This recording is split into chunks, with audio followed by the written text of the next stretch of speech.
Hey,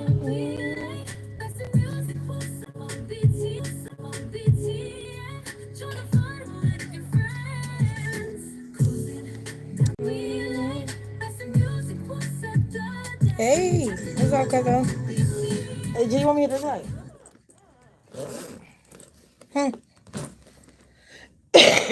G, you want me to hit the light? Oh, yeah, you can. Hold on, y'all. Be back.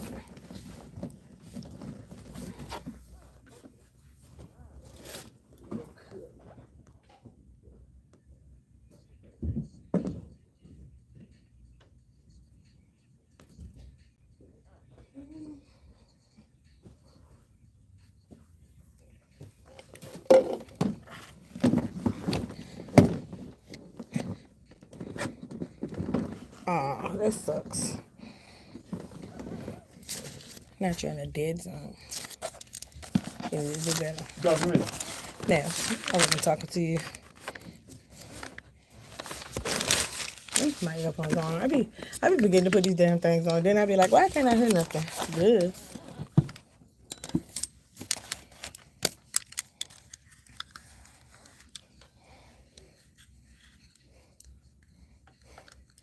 What we listening to today, G? I have no idea. Not you don't got no idea.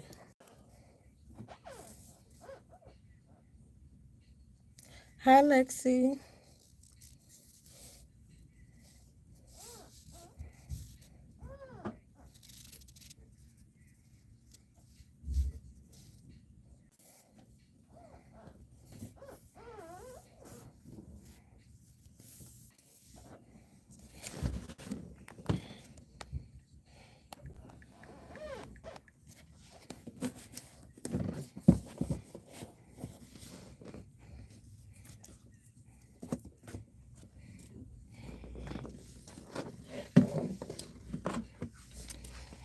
On here some money bag, yo. If you have any G money. Just tell me which one. Just give me a second, though. Hello, hello. See if you can change that color on you. You got to On the light? Yeah. What you want me to change it to? I don't care. He said anything but blue. Yeah, you look like an avatar. Period, girl. Coming through, girl. You see, I had to change the hair. You said NBA? I said money bag, Money yo. bag, yeah. I'm playing with the lights, y'all. And that's supposed to be white. I know. That look worse, don't it?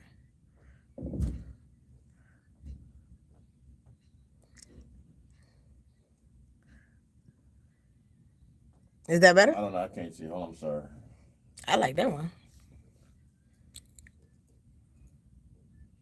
Yeah, that's good. That's the same one on the other side. Yeah, that's good. Oh, yellow it is.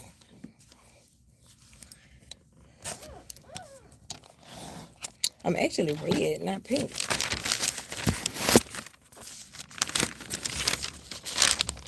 What's up, Exodus? Got some clues.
Hey, y'all should tell us what y'all want, what y'all think we should listen to today.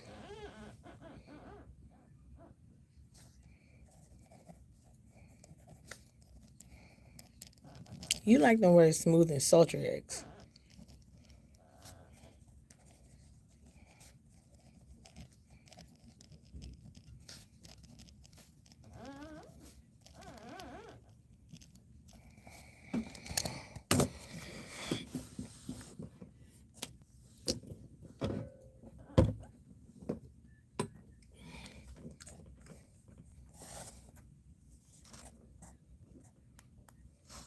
What's up, Unique? What's up, Mr. Tink?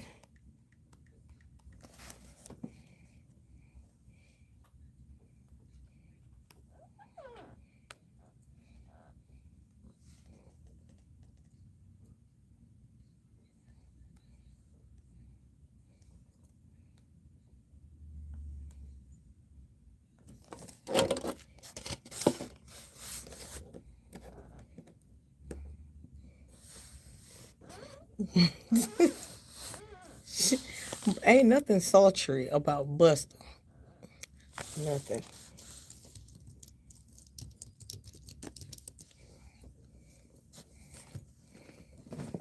I gotta tell you these clues. Alright, let's do that. Okay. I tell you some of these answers that we getting. You gonna laugh. All right. It is. What is today? It is Wednesday. Wednesday. That's all I mean. They make me want to do the Nola clap. Ain't that the beat for that? Yeah. Yeah. Mm-hmm. It is Wednesday. Welcome to Afternoon Dryve. Welcome. It is just me and my right hand, Miss Tink. I normally let you introduce yourself, but since it's just us, I'm making it. Make sure everybody know how special it is that I'm sitting here with you. Because I'm she. Because you are she, and there is no other she other than you. Right. Before we get the show started, let me give a special shout out to Miss Tink. This is the first time we've been on air since this past Friday. Yes. So I wanted to give some acknowledgement to a great show we had Friday night. Yes, thanks to the panel. Talent, a roundtable discussion. It was the first time we did it here at the brand new BTN studio. So, we was trying to work out some kinks. But it was a very, very, very good show. It was. It was really, very good. Let me give you one more. Let me give you because I was really impressed. Yes. With the way it went down. Shout out to Knuckles. Shout out to Tito. Shout out to Tevin Terrell. Shout out to Butterfly and shout out to Shay because they came through. Yeah, and special shout out to the people that came into the audience. Yes, audience members too. King Prime, Janae. I'm gonna say this, Mr. Tink, all of them. I'm going to make sure the next time we do it, which will be in June, we will definitely have a camera facing the audience because the audience had some comments too that needed to be addressed, and some of them were addressed. So I want to make sure we get a camera and a microphone for the audience, so y'all can see how much the audience participation. I told you the people be wanting to be pulled in once they start, But. And I'm glad you said that because I got a bone to pick. Because I tried to pull you in. I told you Friday, however you want to say it. I told you I was not going to be part of it. I just was going to handle it, and you tried your damnness to get me to say something.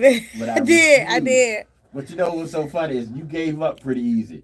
I did. I won't go say that. You're like, he said he won't go say that. Yeah, I did. I just wanted people to know you was in the room. Yeah, That's it. And I appreciate it, but yeah, it was not. Exodus said, "Wait a minute. What if they don't want to be on camera? If they're in the audience?" I mean, okay, that's a good point.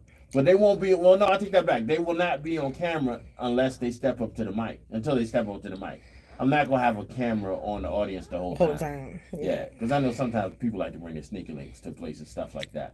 Make them feel like they're going out somewhere special. So, that's why you didn't want to... No, that's not that particular time. But I'm figuring that's why Exodus said, "Oh." I figure that's why Exodus asked that question to maybe save some relationship. So yeah, no, we will only put you on camera if you I don't know why want she to speak. asking for. She always gonna be on the panel. Well, I mean, but that's Exodus. We all have to realize that Exodus has their own little positions. Exodus and Mr. Charlie are similar. They both say things to get a rise. But Laverne they said too bad on the camera they will be. I mean, but no, I don't want to upset nobody, so I'm not gonna put nobody on camera that didn't ask to be put on camera. But I think because we're gonna have a mic and a mic stand and allow people to step up to the mic and speak on it, Yes. it would be great to have them on camera also. Because I noticed and I agree with what Ms. Tink said. Once the show got started, people wanted to be part of the panel. Like some of the people in the audience was like, next time I want to be on the panel. Because Yes. the panel is where to be. I might even one day decide to join the panel. G be scared because he don't know the questions. I don't. He want to know what be I there don't. asking. Yeah, I gotta know what Number we're one talking rule about. is no. Yeah, You can know the topic. You can't know the and I will questions. never be on the panel. And it don't matter because, like, if I put 30 questions in the bucket, right? You saw how it played out Friday. Yeah, random. We had, 6 people on the panel? And each one of us pulled one question, and those conversations lasted for 2 hours. So we didn't need nothing but 6 questions. Yeah. Yeah. But it sometimes rolls into another question. So, but knowing my luck, the question will be something I do not want to have to answer on air. So, But again, it was a great show. I'm really impressed with how it turned out. I'm really impressed with the way it went out. I've been asked to cover some specific topics. Really? So. Can you give me an example of some of the topics? LGBTQ. Okay. They want another man versus woman. I damn sure ain't gonna be on that one. And that was fun. I suggest you not bring you know who on that one. That was fun. I suggest you leave him here at Facts Over Film. Right. And don't bring him into that man. Honestly, the controversy that he brings is actually good. It wasn't that bad this time. No, he wasn't that bad. Let me not say that. The funniest part of the whole show. See, they said man versus woman again just now. The funniest part of the show as a audience member who I was at the time, as someone witnessing it, was to witness your sister in the audience. Every time Knuckles opened his mouth, she bit her lip. I thought she was gonna bite that bitch off, honestly. Every time and then like when he finished saying what he said and it wasn't that bad, she kind of, you could hear a sigh of relief. But people were like, it's like waiting for a needle to hit you. You waiting to see what was gonna come out of Knuckles' mouth. But yeah. I want to commend you. He liked the surprise bucket because they didn't know what was coming out the bucket. They didn't know which way he was gonna go. They didn't know nothing. That's why I love having him there because even if it's something that he not real passionate about, he still gives the energy, and he gonna engage, and he gonna, you know what I'm saying. You know what I'm saying? So I love that because you don't find a lot of men that's willing to do that. You know what I'm saying? Tevin is the same way though. He is willing. Tevin was funny also. Yes. Tevin, the whole time, Tevin was making sure that he kept a distance between his comments and Knuckles' comments. But they ended up agreeing a lot. They ended up agreeing a lot, and I think it confused Tevin because Tevin was like, what the fuck? Wait a minute. Why am I agreeing with Knuckles? But it was fun. It was really a fun evening. And I can't wait to the next one. If you all want to be on the panel for the next one, hit up Ms. Tink. Yes. Are you limited to 6? I think 6 is probably. I think 6 is a good number. Yeah. I don't want it to be too many. I don't usually count myself, so technically it's 5. But I really rather keep it even. Like if I got 3 guys, I want 3 girls, just to keep it balanced, and fair. Because the discussions can become one-sided. That they can. Yeah. Shout out also to Tito for being part of that. Yes. I wasn't even going to. And little baby was tired. She was tired, but she was sticking in there too. Yeah. She had a long week, so she was doing all right. I'm asking when the next one is. We don't have a date for the next one yet, but we're working on it. It will be in June. Yeah, we don't. It'll either be in 2 weeks or it'll probably be within 2 weeks. I mean, I'll probably have the answer by. Yes, because I asked it. Yeah, I'll probably have the answer by tomorrow. And now they're asking. The people is asking. We're not doing none of that for Juneteenth. What do you mean? Actually, it's some Juneteenth. What we're What gonna do a day of the round week is table Juneteenth? on a Thursday. Really? Yeah, You want to do something I for can't Juneteenth? do nothing else than what I'm doing for Oh, what you doing? Oh, then Juneteenth. yeah, okay. Yeah, I got a Juneteenth event, and then Ray has a Juneteenth event after the Juneteenth event that she's already vending it. Okay. So we got Well, two again, Juneteenth events. y'all a busy family. Yes, All right, yes. so let's go ahead and do what we normally do when we start the show. We can hit y'all with a little Reaper the storyteller Reaper, Reaper. and see what he got for us today, y'all. This is Reaper the storyteller with the I Choose Love segment. Here we go.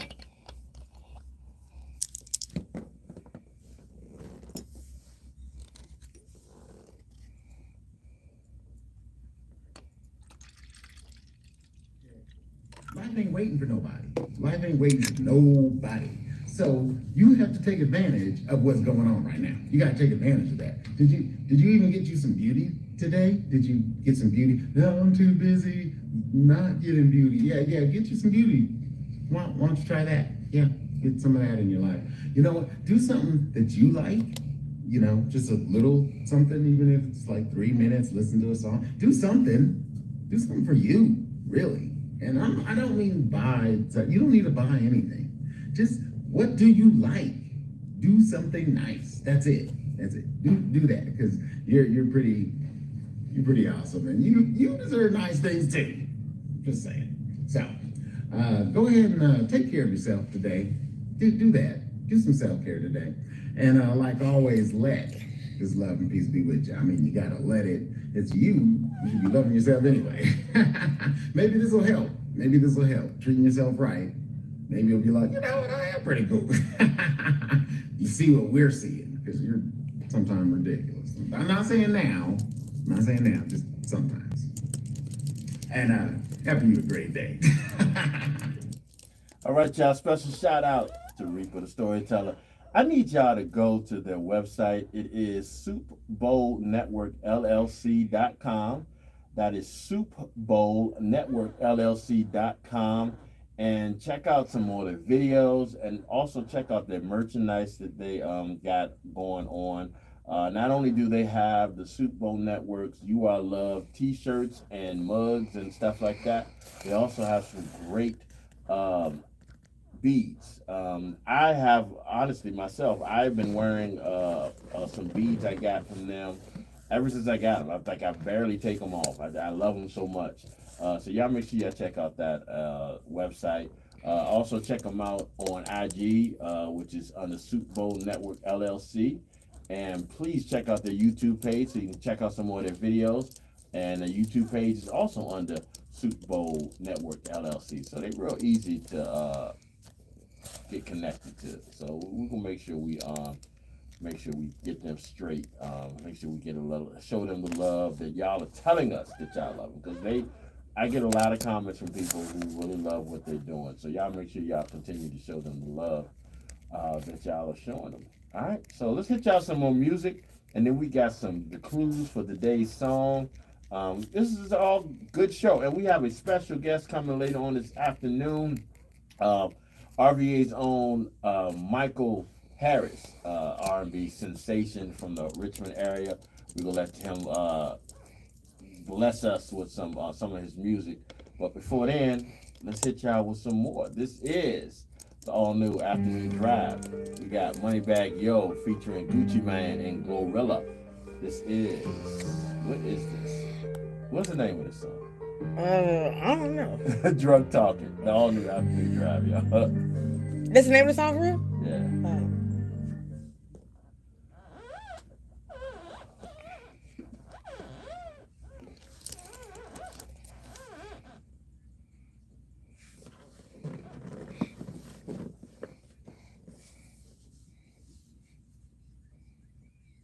I really like him.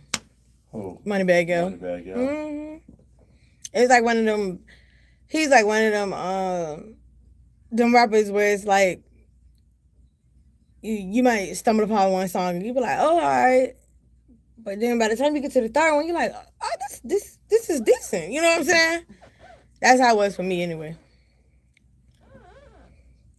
Cause first time I heard him was when he did the song. He got the video with Reginae Carter. With who? Reginae Carter. Who's that? Lil Wayne daughter. Oh, okay, sorry. But he got a song where cause he used to date her, so he got a song where he singing the song with her, or whatever in the video, and that was the first time.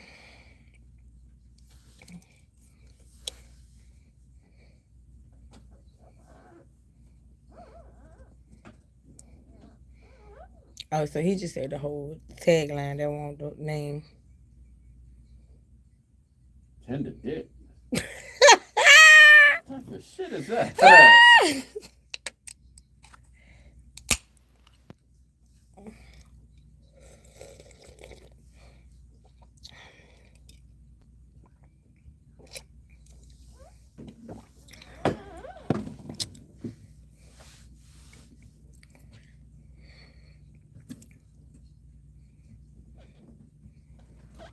Him and Glow do a lot of songs together too. Huh? Said him and Glow do a lot of songs together.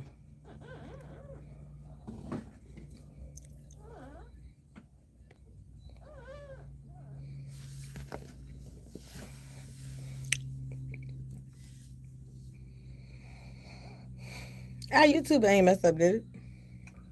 Can't hear you. Our YouTube didn't mess up, did it? No, why? I was just asking because Peaches said, are y'all still there? That's not. Yeah, that's what I was looking at. I was about to ask you what she meant. Oh no, I just replied yes. Maybe because somebody just walked in here. Oh, that's Mike. Yeah, how y'all doing? How Hello, y'all doing? hello, good Sit down. evening, Appreciate good it, appreciate evening. Figured I'd get here a little early. Oh, no, that's cool. Yeah. Michael, that's Miss Tink. She said she saw you before. We performed. How you doing? You was the singer and I was the poet at Harlem Blues. Yes, just recently. Mm-hmm. Okay. Have a seat, brother. Yeah.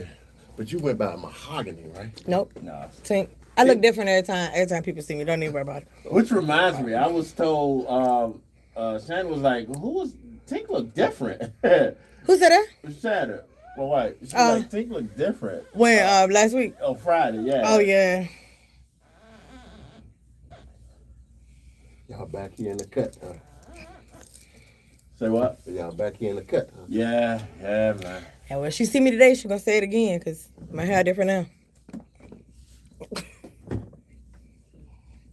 I got dreads now, G. I did just realize that, too. Yeah. You gotta keep them guessing, huh? Mm-hmm. You gotta keep me guessing, though. I told you, my mom and my aunt said I need to take pictures before I leave the house. They don't ever know what I'm gonna look like. Yeah, they need That's the first time my aunt said new hair. My best friend was like, new hair when I got on live. Like, yeah. Switched it up real quick.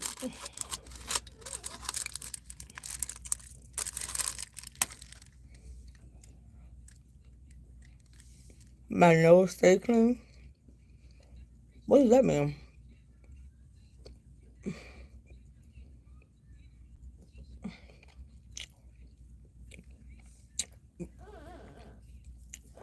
I'm trying to look like, actually. So what y'all need me to do? Hold on 1 second. I'm gonna let you know in 1 second. I'm trying to. Get your burn. I gotta change clothes. I go change clothes. I ain't know what, you know. If you want to change clothes, you Yeah. can change clothes. You're gonna be on camera. Okay. Yeah. Well. And we technically not gonna have you on until like 5 anyway. So Okay. like right now you off camera. It's up to you though. I mean, you know, you don't have to. All I gotta do is just change shirts and Okay. shoes. That's all. Why do yours be filthy? What'd you say? Tink. Huh? Oh, you weren't talking to me. Oh, I'm sorry. Oh, okay. X said my nose be clean. So I'm trying to understand what she's talking about. Why are you doing that? why am I doing it? I don't know. This is I'm trying to look like my big sister, and I don't know.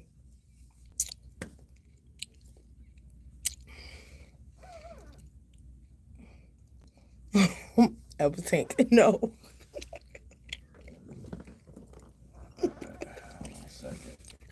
I gotta stop talking to y'all because G getting confused. He think I'm talking to him. Then when I am talking to him, he don't know I'm talking to him.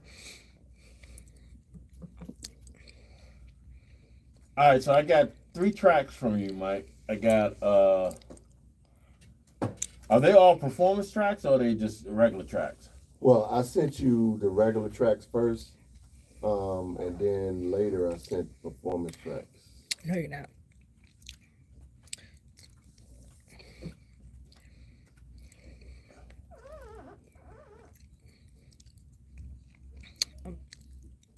Don't pay her no mind. Mz Tink is not a real thing. All right, so let me see what I got. All right, I got just to get all these are the performances. So I need to go check the other one. Okay, hold on a second. All right, so this is what we normally would do. We like to give y'all an opportunity to perform live. Just because that's how I usually like the artists perform live. I'd also like to play some of your music by tracks. So I'm trying to see what I got from you. Hold on a second. One of those days, you have one of those days when your day is off in the beginning of the day and you can't get right the rest of the day. Right from the start. That's how my day has been today.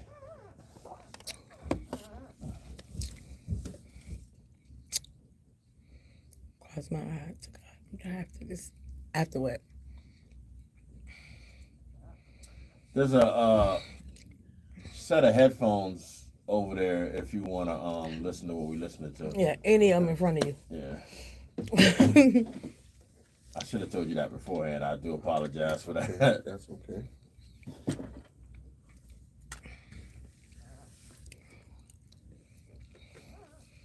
Oh, did you see what she said? Which I saw that too. I thought that mine was just that it was my tablet, but she said it got stuck on the Reaper page. Oh, really?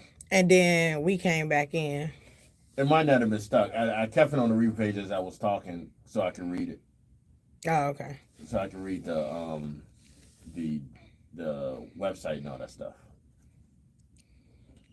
The regular tracks I sent to you on the 21st. All right. But I didn't have my name You by didn't it. It even just know says I got it. Afternoon Dryve. I got None. it. Oh, wait. No, then. Oh.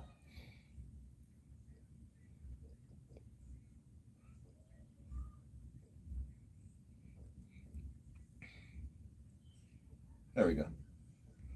Brighter Day and Friend Zone. Yeah, it should be I 3 of guess. them. Should be just the beginning too.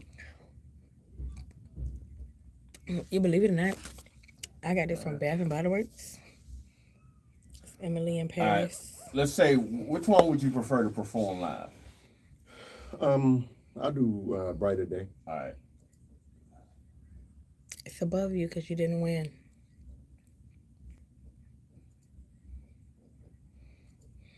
Mm-hmm. Yeah. I was shocked too, Auntie.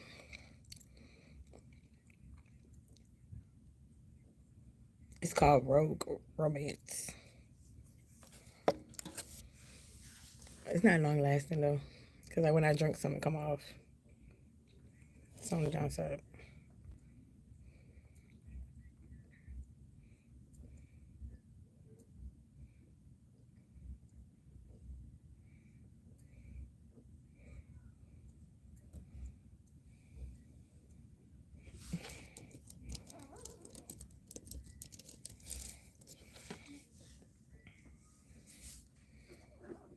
Thank you.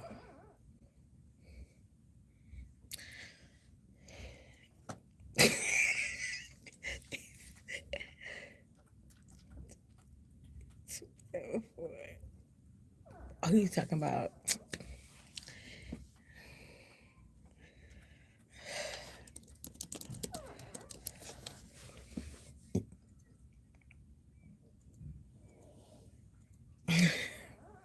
So Exodus got into me, G. See what? Got on me.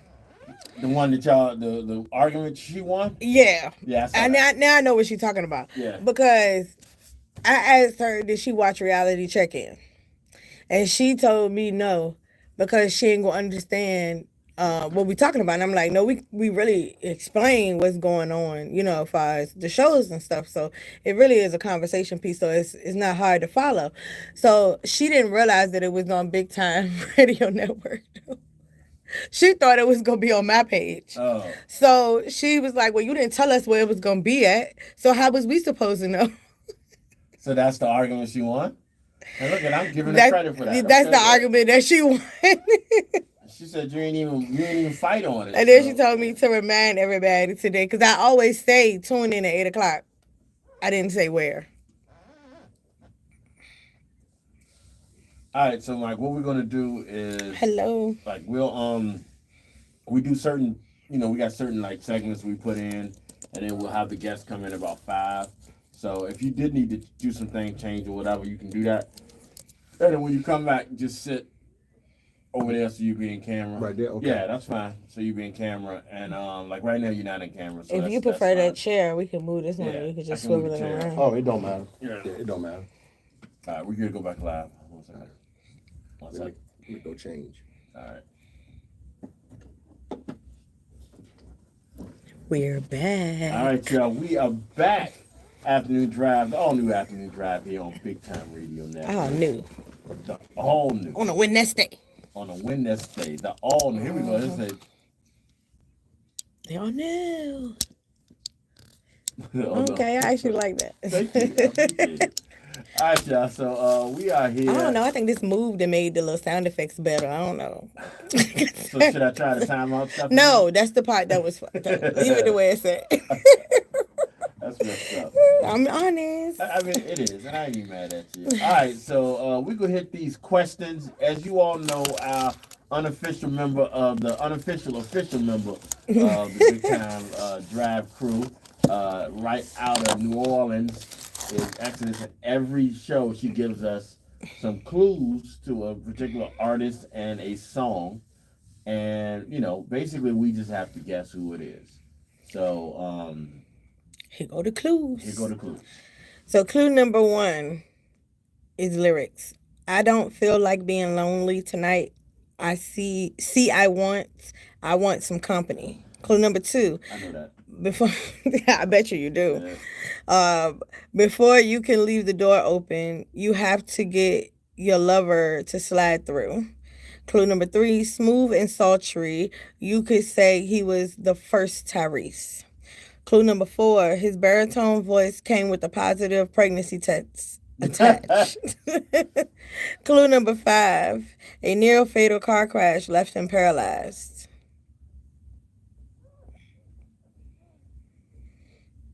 Oh, we done? Yeah, that's it. I mean, I know what it is. I'm not going. Go ahead. Even. No, I'm Go not. ahead. Mr. Tink guessed it Oh, already. he guessed it already. I mean, it was pretty easy. You didn't mention that the car crash involved a transsexual in the car with him. Oh. Did you know that? Mm-mm. He was in the car. First of all, the answer is Teddy Pendergrass. Yes. One of the greatest Yes, it is. R&B singers of all time. So when he was singing this song, he was singing about the We don't know. menses. You got to realize Teddy was one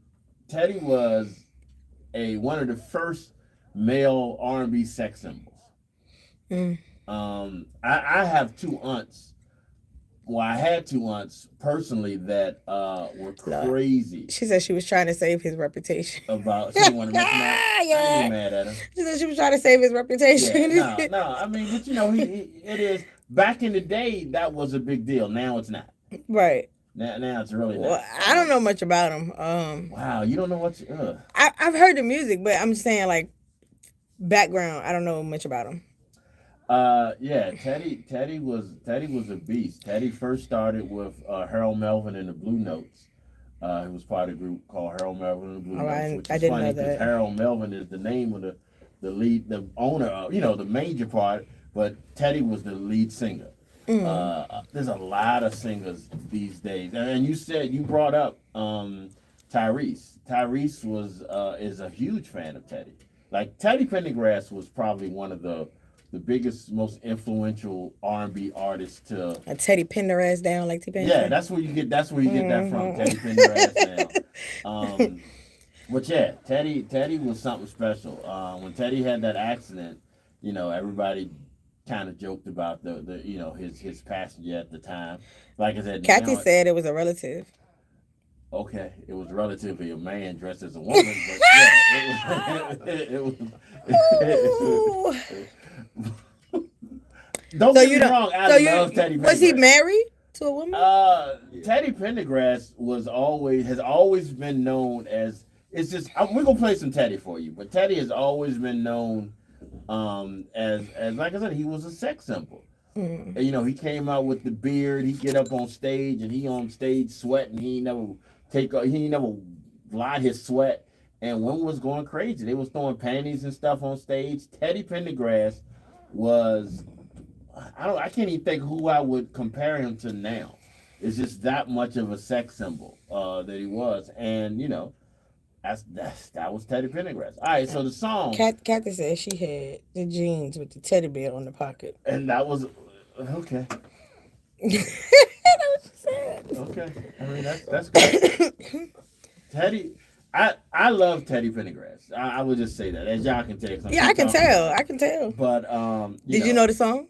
I'm trying to think what song it was. Okay. I knew it when you were saying it. But because I've been talking so much, I forgot. Give it to me one more time. The lyrics part? Yeah. I don't feel like being lonely tonight. Yeah. I need some company. See, I want some company. Come go with me. Yeah. Yeah. That's it. That's it. Yes.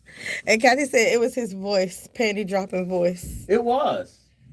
I can't believe. And this fool, Exodus something. She got his name. She got Teddy tattooed on her shoulder.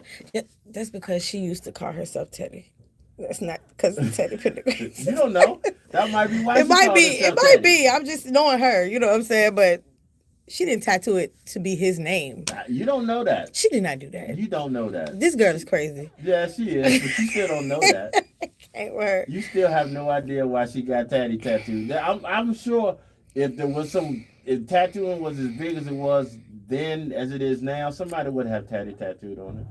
I'm sure the person who was in the car probably got something tattooed on him. No, you was really going back to this car situation. Because for whatever reason, that's always sticks out to me. Even knowing the great artist he was. Look, see, I told you because she said, "Nah, the ladies used to call me Teddy." She's just laughing at you. All right, y'all. Here we go. This is Teddy Pendergrass. Come go with me. Don't feel like me. Oh, and you gonna sing it? If we ain't have a singer here, I would. Don't let me stop you. You know I'm gonna flip this camera so everybody can see it. It better be a part of the highlights. On blast, huh? On blast. Like Tito, you got a competitor. Teddy would scream his songs. That's what people always say. Teddy used to scare the panties off the women. Kathy said he's a panty dropper. Yeah.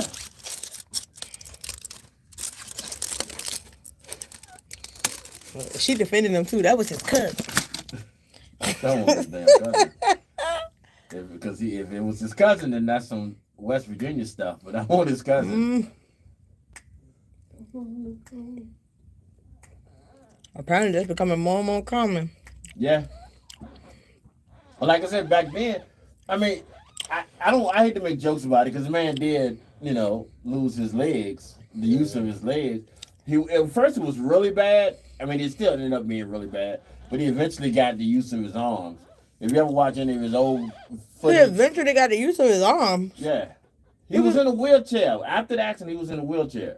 And he lost everything neck down. Paraplegic, yeah. God, but then the last couple of years of his life, he was able to, if you ever watch his videos or some of his performances, because he still was performing, you'll see him talking and you'll see him singing and moving his arms, looking like two little chicken wings. It still had a little nerve damage. Yeah. Teddy was a beast. Man. Well, who was at fault in the accident? Hello. If I answer you, it's gonna seem like I'm making another joke, so I'm not making another joke. I think when he was in the accident, he was with that. Yeah. Yeah. So. What was you about to call? Look, I'm the transvestite. That's what it was, right? Now. It won't. This was back in the day when they were transgender. This is a transvestite. Oh, yeah. This is pre-op. Yeah, I cannot deal with y'all today. No change at all. Yeah. Sword fighting and everything. So I think, but The person he was with didn't get hurt. Nah, You know. I don't think she. The person didn't I get don't- hurt. It was just him. I don't think. Oh, Yeah, he don't want to get hurt. Wow. Yeah. I don't think They might have had a couple of some damages, or hurt Yeah. a little bit. knock the tooth out or something. Yeah, some, but they fully, What was he fighting? A brick wall? I don't know. No. If you get the joke, the knock the tooth out of the product, you'll catch on. Kathy said it happened around the street from her Aunt Carolyn. Did it really? That was wrong. I'm thinking whatever might have happened, like the damage is on his side. Yeah. Mm-hmm. So, Car accidents are tricky. oh yeah. Some you can escape from, some. Right. I got in a car accident in 2007. I'm still paying for it. The last car accident I got in, actual car accident, I was riding with my cousin, and we were probably like, I can't, like early 20s, 19s, something like that. And we was coming off of Hall Street. Back then it was called San Susie Apartments. Turning on Hall Street, going towards South Pine Plaza. And an 81-year-old man cut us off. And we was in a, I'll never forget, we was in a Susie Rodeo, and the truck flipped. Because he cut us off, and we went into the gravel. When we got back on the road, the tires caught, and we flipped. And he gonna say he ain't see us. We in a big green truck. How you not see us? Look, Kathy said, see, he was with his cousin too. Yeah, my cousin was driving. I'm like, hey. Come with the jokes, though. Come through with the jokes.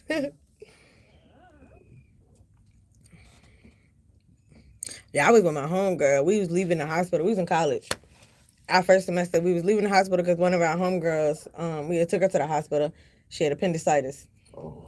And her people was in Virginia. So we was leaving to go get gas and food to go back up to the hospital.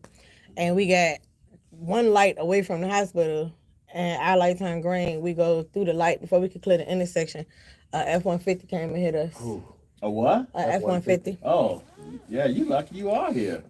And he hit on my side, but he hit the driver rear door. But he popped the gas tank out. It looked like a Jack in the Box. Oh.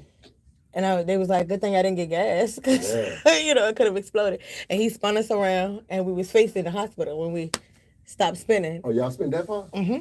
And we was on the other side of the street. We started over here, we was over there. And people was coming to us to see if we was okay. The police get there, he goes something, they hit me. I said, what? Are you playing right now? Like, seriously? He must have had a suspended license or something. Revoked. Yeah. Revoked. But still, I mean, you would get a ticket anyway, And the insurance knew that he wasn't supposed to be driving. Oh, yeah. So he got a double whammy. Mm-hmm. I think the next accident I was in, really, I don't know if you call it an accident, but I was rear-ended by one of them big postal trucks that's about the size of a UPS truck. I was getting parts for my Jeep Cherokee. Why you don't want to call that an accident? Well, I was just rear-ended, and like nothing spectacular happened to me like it did to you, where y'all was spinning and stuff. I was just rear-ended, and it bent my frame. So, You didn't have no whiplash or nothing? I mean, I had much whiplash as I could, That's the law with you. Right. Not as much whiplash as Exodus said, can you call it a car accident if the person hit your body? I mean, I would say yeah. It's just that you got to do it because she got hit by a truck. Yeah, that's actually, yeah. I don't know if you'll call it a car accident, though. Well, I don't. Still an accident involving a It's car. accident, yeah. Yeah. There was some little play on words. Mm-hmm.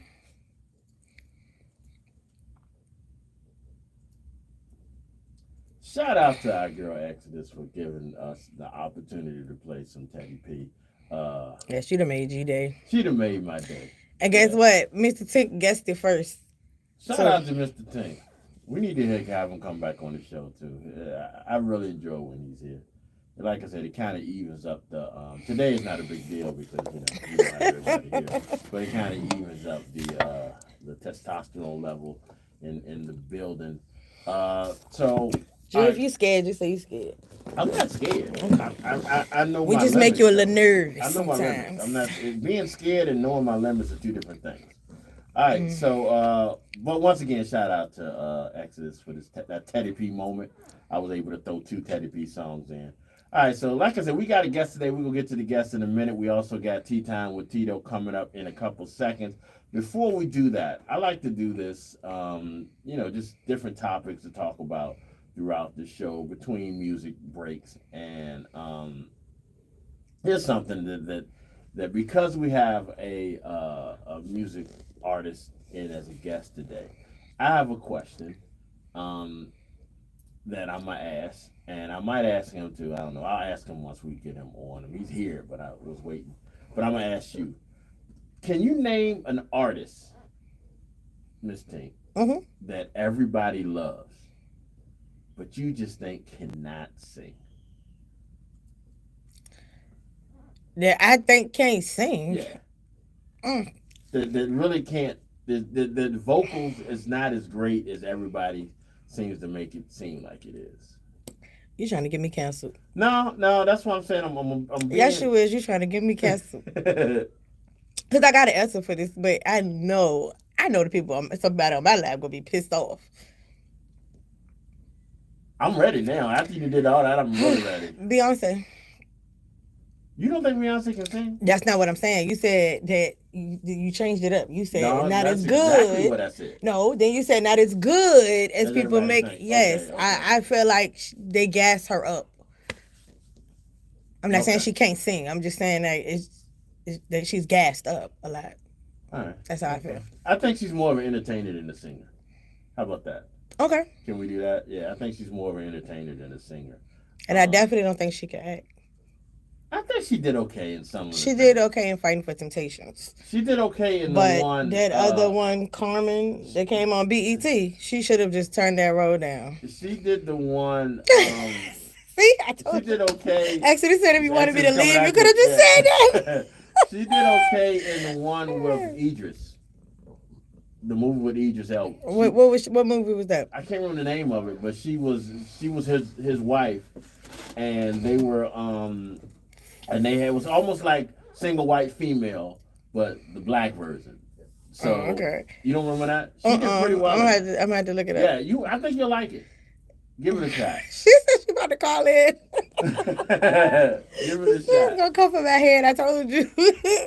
Well, my example is also probably, what was the name of you got it? Obsessed, yeah. Oh, I think I did see that. My examples are probably people not gonna like either. Even though I think she's an incredible entertainer, I don't think Mary J. Blige is that great of a singer. I really don't. I don't think she's that great of a singer. I wouldn't put her in my top 20 singers, R&B singers.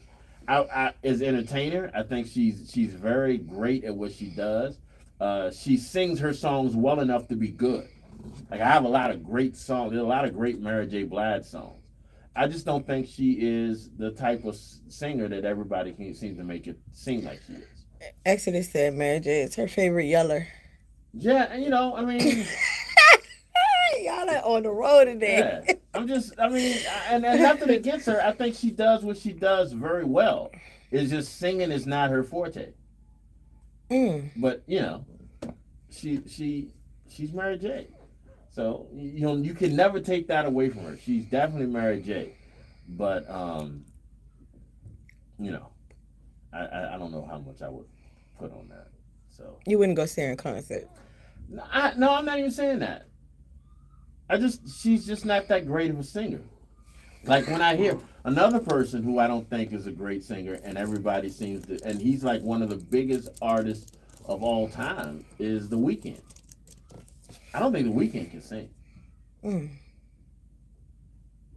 You think that's I ain't never known him to do nothing live, but yeah. You think that's just like auto-tune and everything like that? I just don't think even auto-tune is not great. I just never thought he could sing. So even with the enhancements of technology.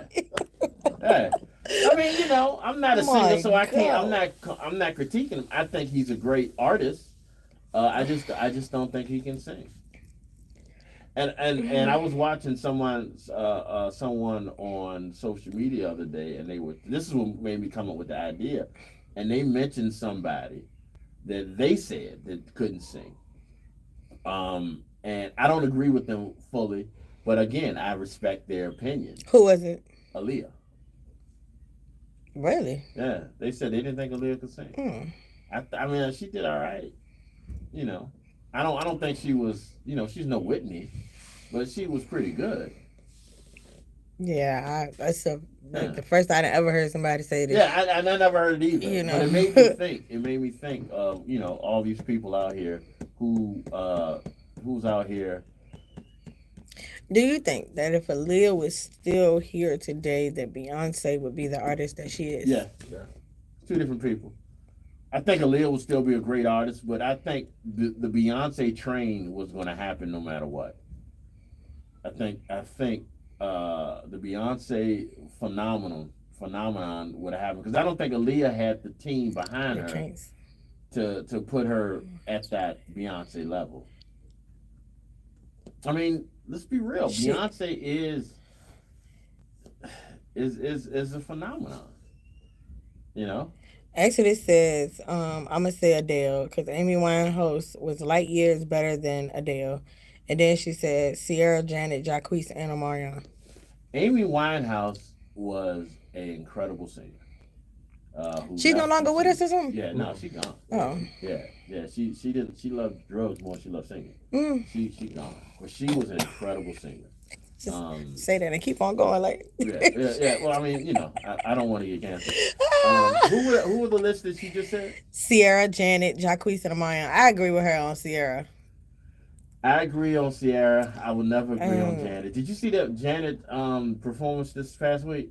She was on AMAs. Janet looked incredible. She looked like 2000 Janet.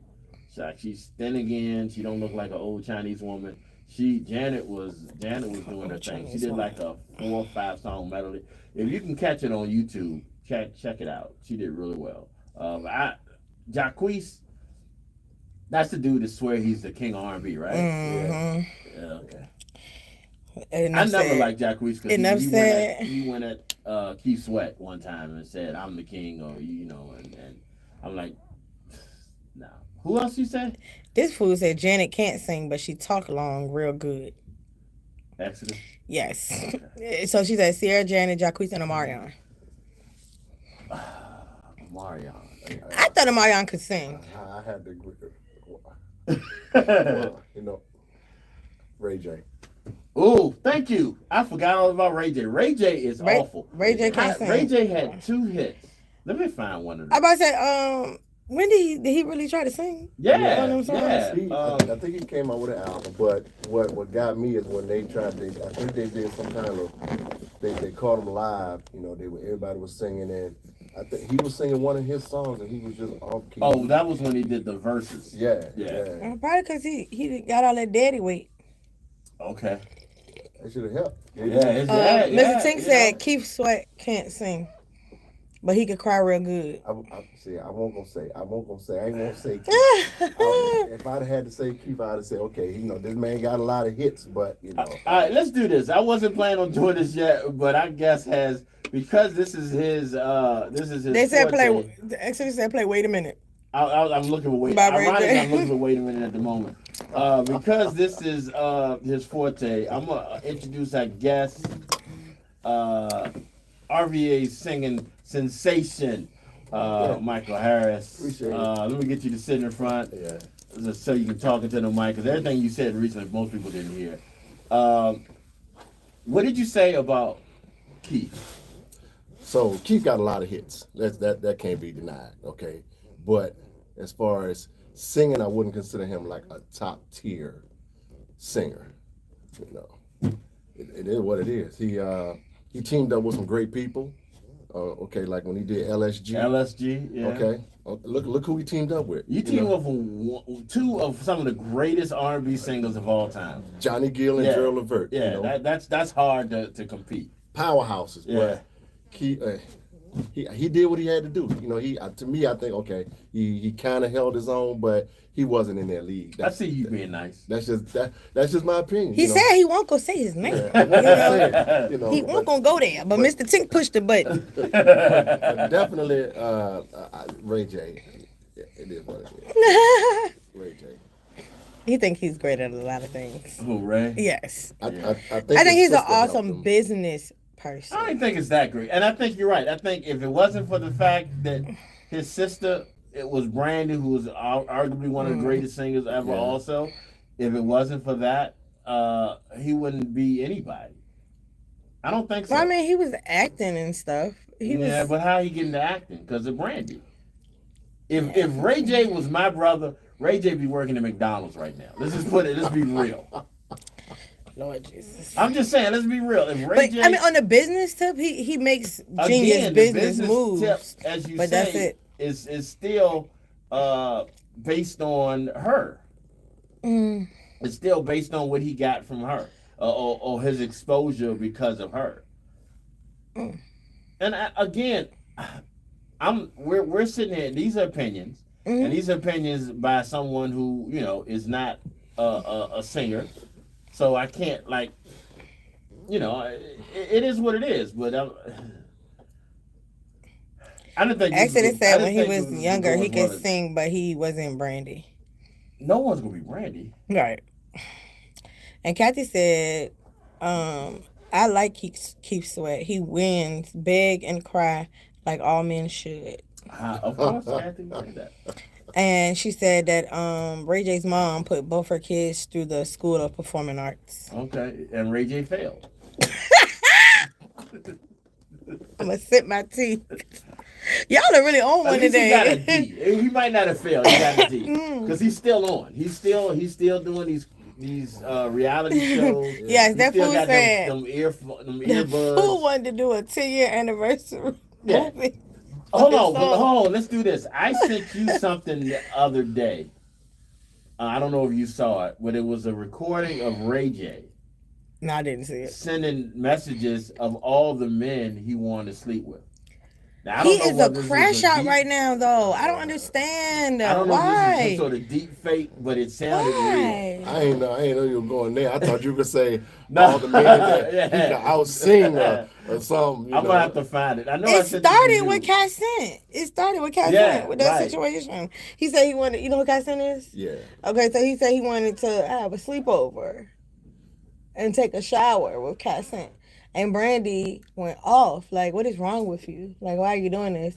And then he played the whole mental health situation and, all that. So it's like, but the thing with him is, are you being serious or are you trolling? Because you never know with Ray J.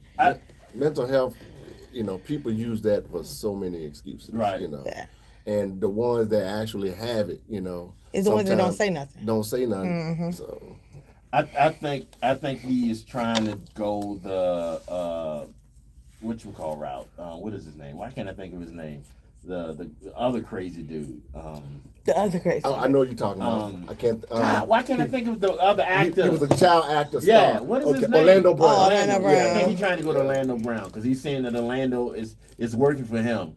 So he's saying, let me go ahead and try. But Orlando doesn't address it that way. No, you know what I'm saying? Orlando's not offering to sleep with other men. No, that I know of. And But he's talking Orlando about sleeping with that he had slept with other men. Yes. So maybe I don't know. Yes.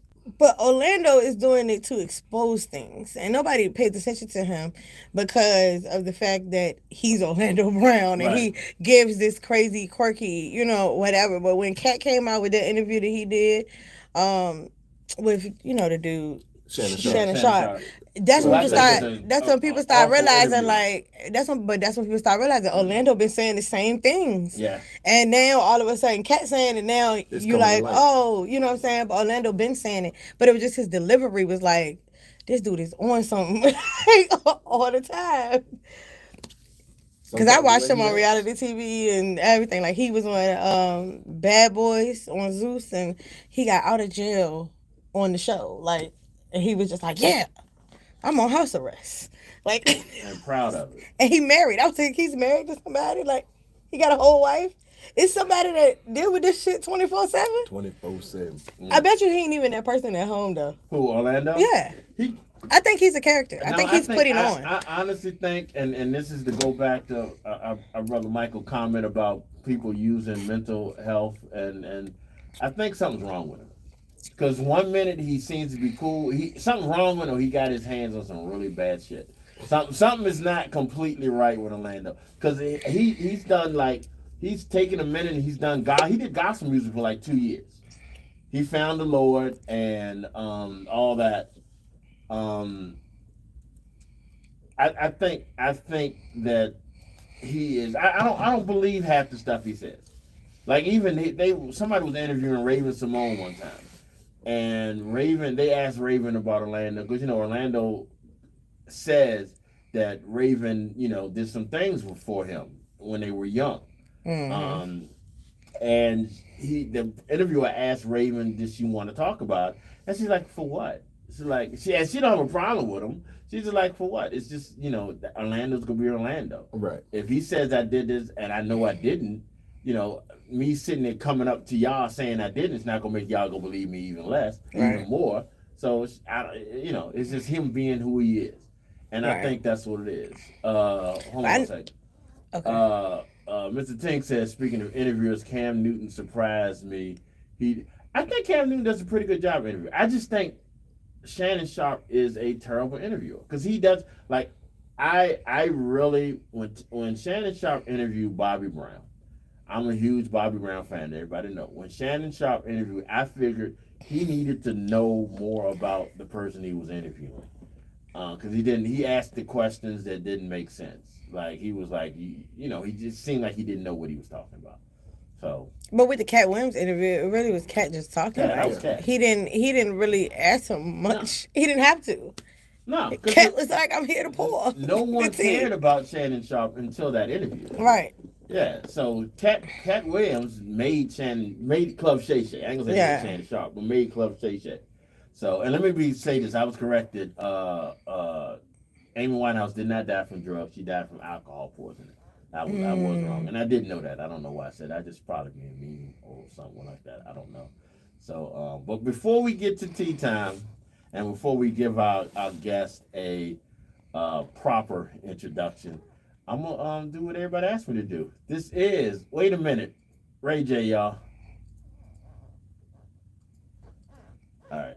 Yeah, when I watched him on Orlando Brown on Bad Boys though, he gave two different personalities. So it was like at times he was like, "Yeah, you on something," you know what I'm saying? Yeah. But then it was times where he just like was completely mellow, and he was having like decent conversations that you could be like, okay, he really, you know what I'm saying, got his shit together. Yeah, you know what I'm saying? But he would flip back into the other person.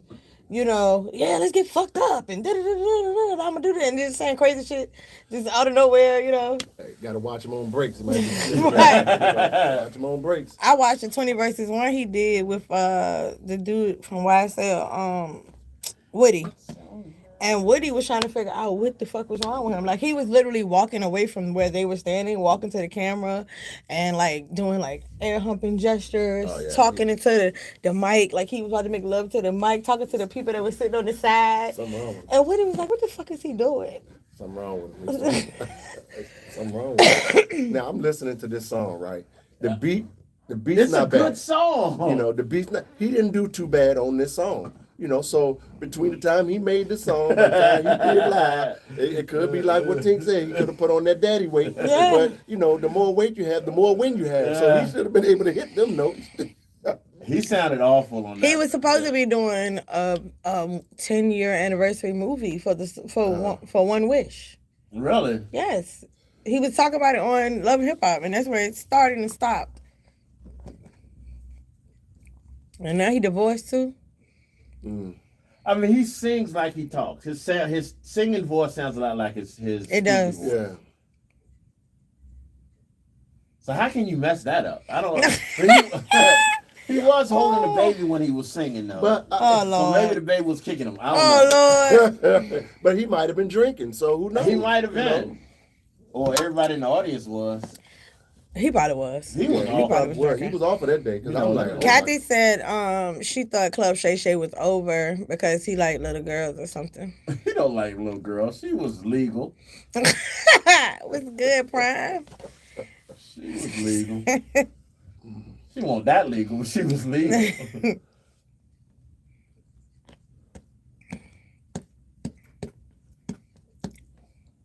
Rapping, acting. I hate what she did to herself. Look, Kim. Yes. Yeah, I mean, why? You don't even know who she is no more. Right. You know, She just look horrible. I hate to say it, but the same with Layla Rashawn. I don't know who that is. She played in Wait No. Yeah, What was Waiting it? Exhale. Waiting to Exhale with Whitney Houston. She was the one that the guy called a raggedy bitch. Oh, okay. She got body work. She was Sunshine in Harlem Harlem Nights. Yeah, she was Sunshine in Harlem Nights. She looked totally different there. I mean, but that's age too. I mean, we can't expect. Age and surgery. Well, I tell you what, Yeah. maybe that was the wrong one. Vivica Fox. No, Vivica Fox looks like hell. Really? Sorry. Yes. Vivica. Oh, and then Vivica got a nerve to be talking about she. You know, let me not get on Vivica. Vivica looked like Independence Day. Vivica was fine. Yes. Vivica Vivica now. looked like somebody's great grandma. Yeah. I'm trying to think. Was she in a movie recently or something? All right, y'all. Well, she always know. All right, if y'all paying attention to the website, the YouTube page, y'all hear what the conversation we've been talking about. Some of the artists that have. Some of the female artists, we said female because that's the only one. I'm sure. I mean, the dude's getting BBS now. Yeah. That have declined, and some of it is age. I think Layla Rashawn is age. I think she's gotten older and she's gotten healthier. The opposite of healthy. She's gotten bigger, and that has changed the way she looks. The opposite of healthy. Vivica He be Fox throwing shots. Vivica had some work done, and it was poorly done. Lil Kim has had some work done. I just want to know when these people go stop going to get this work done, because you hear so many stories about them having to go back and get this stuff undone. But who do they think they doing it for? That's what I never get. Themselves. Because the men aren't asking for y'all to do this. Oh, let me see if I got this. Hold on 1 second. Let me see if this is coming through. That's like Superstar, wish to have a fancy car, wish to have $1 million bucks. Well, I wish I know being in love. Talk to me, Oh. pretty baby. Oh, Keep Jesus. on wishing, I wish it all on you. Making love to the break of dawn, me and you to the baby's born. He ain't had no vocal coaching in a while. He sound winded as hell. He's okay. He That's what sound we were talking winded about. as hell. that's that. Yeah. Hey. That's what we were talking about. We're gonna get back to that, but you know what time it is, man. Hold on.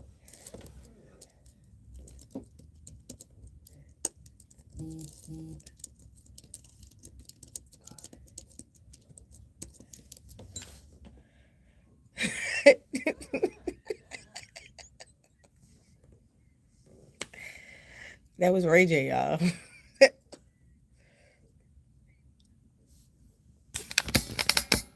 A movie theater roof collapsed on a lady while she is watching Final Destination. And I would like to say, before I start, I want to go see Final Destination, y'all. It was good. Okay. Oh, the lady said that she heard a loud noise, and she just thought it was the movie, because you know the movie got a whole bunch of noise effects and a whole lot in that movie. Okay, if you know, you know. If you watch, it's many Final Destinations, so if you watched any one, then you know like what the vibe is for the movie, right? So she heard a loud noise and stuff like that, and then she ended up seeing something fall. That's when she knew, like, this is real business here. She seen something fall, and it did not hit her head, but it did hit her knee. They did take her to the hospital or whatever like that, and she did have a massive bruise on her knee. Well, she complained to the manager, like, I need a refund, I need something, I need compensation. A I need refund? something. And Fucking sell it, fella. just like trying to sweep it under her rug. And her thing is like, what if that fell on my child? I would like to stop you there. Why is your child watching Final Destination? Hey, I ain't nobody. But why is you taking your child to watch Final Destination? It just don't make sense. If y'all knew anything about it, it is like a scary movie. I would get, yeah, horror or whatever like that. So why would you take your child with you to watch Final? But I'm not trying to judge or nothing like that. That the manager tried to sweep it under the rug. She did say she contacted an attorney. We haven't had any updates and see if she didn't try to sue or whatever like that. But she did contact an attorney because, like, at least act like you give a fuck. Like, you know, from management perspective, like, just act like you care at least. That's the least you can do. I mean, They can show obviously you some couldn't stop empathy. it from happening or whatever. I don't know what happened, whatever. But some people are also saying that they think that that's gonna be the last and final destination. Like that, it's no more movies. That's what people are thinking. Yeah, they've been making them long enough. They can There stop. won't be no more. Yeah. What's that got to do with Because and the some other people ceiling think that falling? it's like a demonic spirit Oh, in that okay. movie. Yeah. And so like that's how that The movie's happened, the way about it your happened, final and that played out destination. the way that played out. Yeah, And I after don't that, watch a lot stuff of like people that, on guard. so. I I watched all of them. That he is here to hang out. How do you watch that and then I drive? watched, Because I know that I scene watched with that the movie before. I'm Logs sure- falling out the back of the damn truck. Yeah, I think about it all the But time. once I heard that, I said, I watched "Oh, one and that was scared it. me." The other 9 can miss me. But it is Final Destination. It's kind of like real life events, whatever, just crazy stuff that can happen in real life events. You know what I mean? But yes, I hope she does too, because you acting like you don't care. This a big old piece from the roof then collapsed on me. It just doesn't make sense to me. Do I feel like it could be a little what people say demonic? And now that I'm seeing what's happening, yes, and that's probably the last Final Destination movie I see. Do you hear me? But let me know if y'all watch any Final Destinations or anything like that. Let me know if y'all like it or not, or do y'all feel like it's like some spirit in the movie, or you know, do you think those type of scenarios in movies like that could happen in real life? Let me know. So R&B singer Jaheim apparently. So he is caught on about 6 counts of animal cruelty. So, there were 6 dogs, and this is just this case. I would like to say this is just this case that happened recently. It was 6 dogs, and they didn't have no food, no water, no good ventilation. You know, for several dogs, why would you do that to? And in the fact that, mind y'all, this is not the first time it happened. It happened before, and it was way more dogs the last time. So you do it again, you're a repeat offender. I didn't know that. Like, are you kidding? People are saying that they think that he has some mental issues because and this does not show if you have mental issues or not. So I don't know why they're going with based off of just this point. Now, does he have mental issues? Yes, but I feel like the reasoning for people saying that is because of his mugshot. His mugshot is the reason why people think he has mental issues. I think he got mental issues for hurting all them dogs. If I'm not mistaken, in the last case that he had, a dog had to get put down because he don't treat dogs right. She looked like she thought Jaheim was behind And her. you have to, for me, if you She looked behind her like Jaheim was walking. treat a dog bad or She did say she saw Final Destination, sorry. You're You said it was her final destination. unless they're attacking you, unless they are attacking you, they're aggressive dogs attacking you, and you're there to defend yourself. If you are hurting dogs, why have them? I'm gonna tell you, people care If you more are about putting dogs dogs now through pain, than Yeah. human beings. Them dogs was looking skinny. And I know it had to be some She a dog odor or lover, something like too. that, because they said the conditions I of was. where they were, like the cages and different stuff where they were, it was disgusting. It was terrible. So to me, I look at a dog like a child. Honestly. See, told you. Just like you should keep up with a child, you should keep up with a dog. And maybe I feel so passionate about this because I have a pup and I would never. Told you. And I would never like to see another pup go through that. I be seeing pup, y'all. I call all dogs pups. I know that's probably they probably big ass dogs. But no dog should be treated that poorly. If you do not know how to take care of a I dog, agree with her. get rid of it. Don't I agree with And you. don't there's get something one. called a pound for a reason. So now you are probably going to jail because it's your second time. 6 counts? What the fuck do them dogs look like?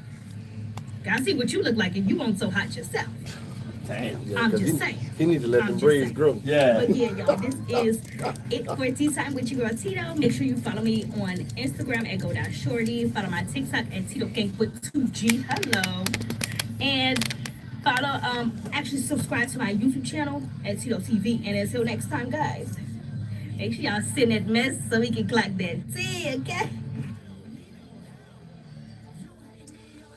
All right, y'all. That was once again Tea Time with Tito. Thank you very much, Tito. I do want to preference this whole segment was saying Tito is an avid dog lover. And I was.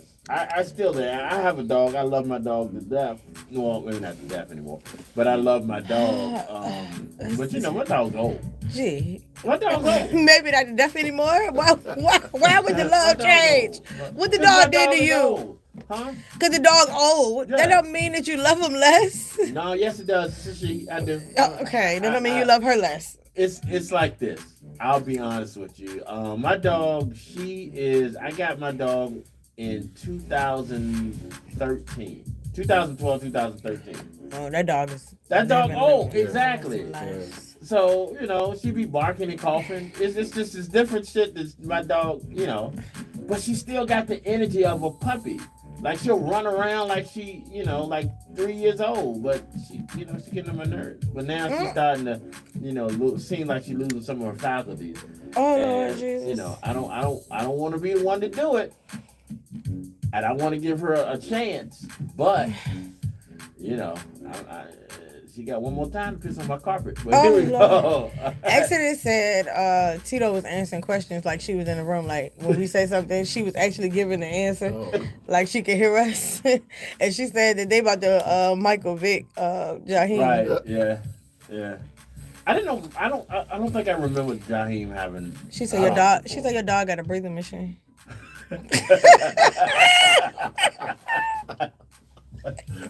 Oh, that's funny. Y'all are diabolical. I'm telling you. That's funny. Okay. All right. All right. We got a guest, but we got to do one more thing when we get the guests in. 1, 2, 3. I wanna say happy birthday to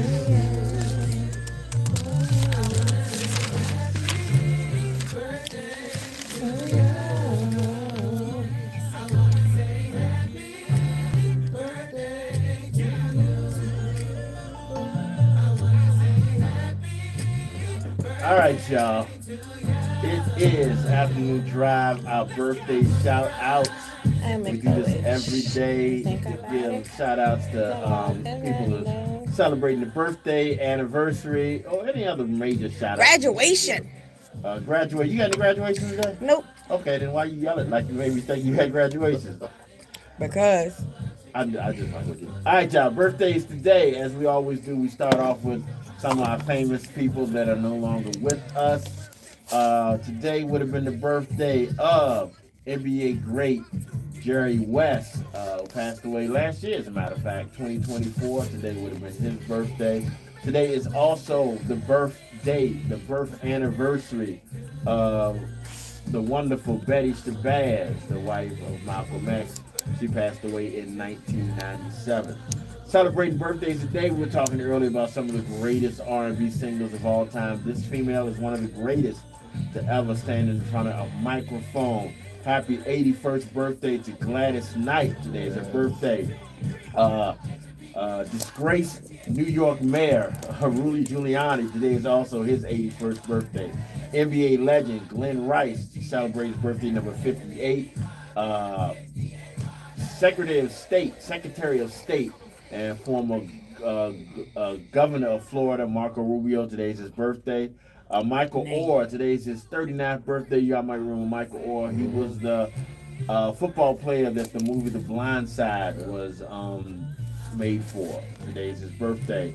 WWE wrestler Seth Rollins, today is his 39th birthday. And we get a special shout out birthday to my boy Reggie Baker. And I'm sure you already have this one too, but I'm going to say it anyway. Shout out to Freddie Lemon. Today is his birthday. Who you got? Who is Freddie Lemon? G-Spot. Oh, maybe you did. I didn't know his name. Put me on the spot, G. Well, before I even go into my birthday list, do you see what Truthfully Speaking is saying? Some happy birthday to her. It's the 18th of every month. Happy birthday. I'm not, you know me, I'm not going to argue with you with Speaks. No yeah, more. I know. You like, I know. But that's the why fact I was that like. I didn't even look up to see it. I feel bad about that now. I'm gonna have to hear about that one. It's all good. Okay, so I want to say happy birthday to Tundra Hunt, Gladys Belcher, Mario Day, Vanity Too Good, Lynette Miller, Quan Baskerville, Big Tip, aka Trayvon Allen, Laquetta Good. Happy belated birthday to Malcolm X from Exodus.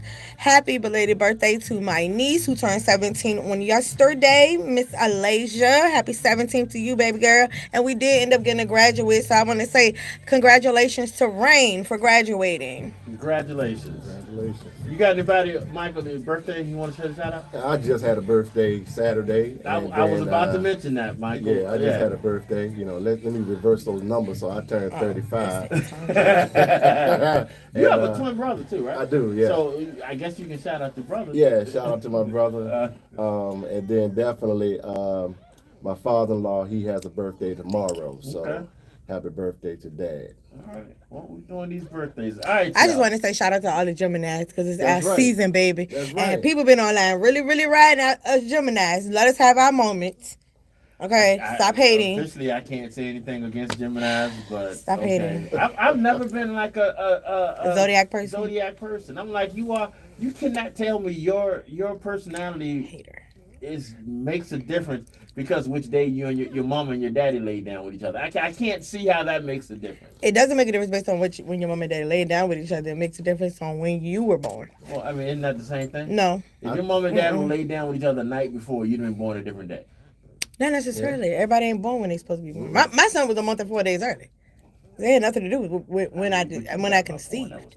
You know, I'm just saying. You got the point. But I'm an authentic Gemini, you know.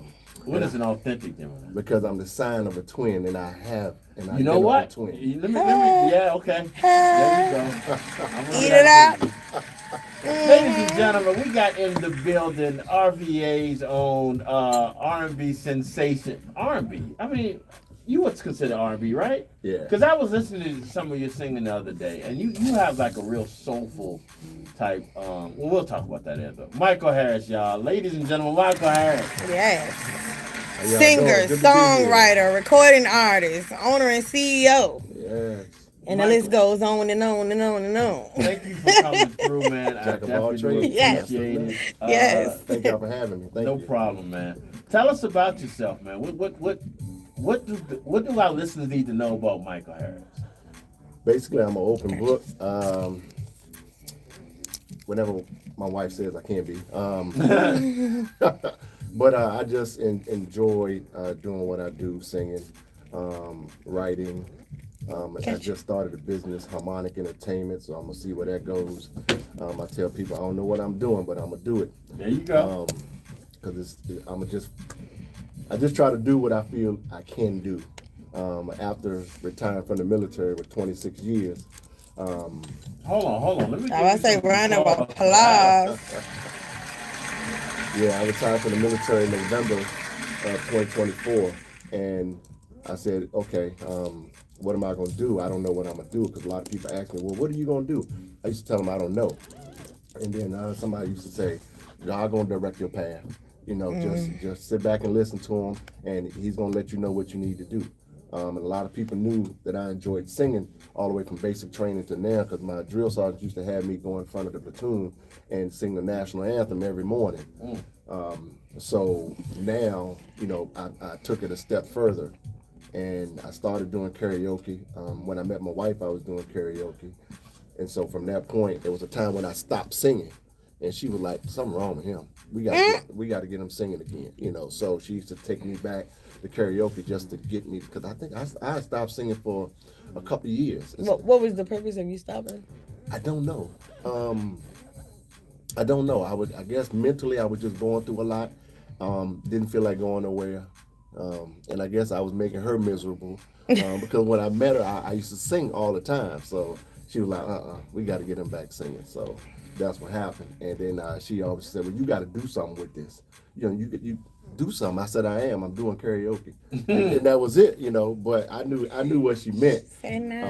But I didn't want to start something I couldn't finish the way Uncle Sam, you know, rips you across the country and overseas. So I said, maybe later. So once I retired, God said, okay, it's time. So that's when I just... There is nothing like a strong woman to push you to do what you don't know you want to do at the moment. And she's pushed me. Yeah, so. there's nothing like that. And my hat goes off to her for that. Yes. So you really just professionally, quote unquote professionally, just getting into this? Yes. Okay. Yes. All right. When I was in Pittsburgh, I met up with some guys, Keith and Marty, and then my twin brother joined, and at the time, a guy named Charles. And we formed a group called the Distinguished Gentlemen. So we would go to karaoke, different places, and sing as a group. And then we would get hired to do certain gigs. Then we got hired down here at certain places at 150 North Harlem Blues to sing. Then when I got stationed home, we kind of stopped performing together. But when we did, they would come down here or I would go up to Pittsburgh. But I told them, I said, anytime you get an opportunity to do something, take it. Don't let the group stop you, because an opportunity for you later on could be an opportunity for the group. Right. So now, since I went solo, not really solo, but I did a solo project, I'm hoping that, you know, through my efforts, I can then, you know, help them along, or we can do a project as a group. So. Okay. So you said your brother's a singer too? Yes. Okay. Wow. Are y'all identical twins? Identical. Yeah. Down to the crooked teeth. Oh, not them. Y'all are diabolical today. Y'all are diabolical. You did not have to say that. Oh, yes, it did. Oh, So how would you describe your sound? How would you describe your style? I'm old school, Right. so a lot of artists that influenced me were like definitely Teddy P. And so when y'all was talking about him earlier, that kind of hit home for me. I like Jaheim, I like Johnny Gill, singers like that, Anthony Hamilton. I think I might have already mentioned them, but soulful singers, you know, Jeffrey Osborne, LTD. You know, I can go on and on, but that's who kind of influenced me as far as the way I try to sound. Because I think it grabs attention. So. Right. Being that you are of a later generation, like myself, are you listening to music nowadays? Are you listening to the artists nowadays? You can be honest. I do, and I'll put it this way: I do and I don't. Most of the time, I have a playlist and I just listen to the playlist. Okay. So if I'm home and I say, okay, Pandora or whatever, let's play music. you just let it go. You know, but I tell them what to play, R&B, whatever. But if I'm online, I'm on YouTube and I look for a certain artist and I hit play, I'll just let whatever play. You have some good artists that's out now. I'm gonna ask you the name, so you might as well get ready. October London. Okay, great. But you know what? Not to cut you off, you can't. October London falls into the group of everybody else you named earlier, the Teddy P's, obviously the Marvin Gaye's and stuff like that. October London, in my opinion, is incredible singer. He's just in the wrong generation. Yeah. And I say it's almost like he plucked them out of our generation and putting them, which is a good thing, because maybe some of these young Thundercats can realize what a true singer is. Yeah, he can go. Right. I'm sorry. But go ahead. I think he can give R&B what it's missing. Yeah. Because it's not the same. It's not. And to answer your question, like I said, too, honestly, I'll hear music if I'm out and about. Right. Do I actually listen to a lot of the artists? Truthfully, I don't. It's okay. I own the radio station. I don't listen to half this shit. I truthfully don't. He can't pronounce their names either. And October London came to mind because I heard his song, and it put me in the mind of Marvin Gaye. Right. So yeah. Do you know he did not want to release that album because I read that he did not want to I release think Snoop. Snoop Dogg made him do Snoop it. Yeah. made him release it, and thank God for Snoop doing that because he's like, I sound like Marvin. I did not want my first major thing to be something with trying to sound like it. But the new album he had recently has not been doing that well. Oh. Yeah. So people are still going back to They the other still one. loving the original October London. I think he'll catch on Yeah. because people see that he has talent. Right.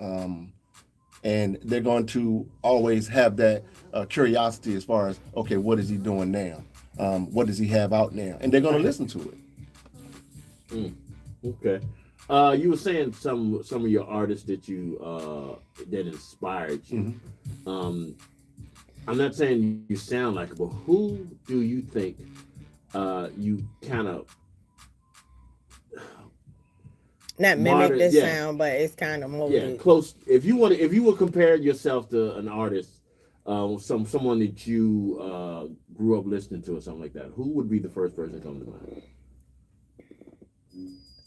So that's a trick question because it I do depends. that a lot. It depends on what I'm singing. Okay.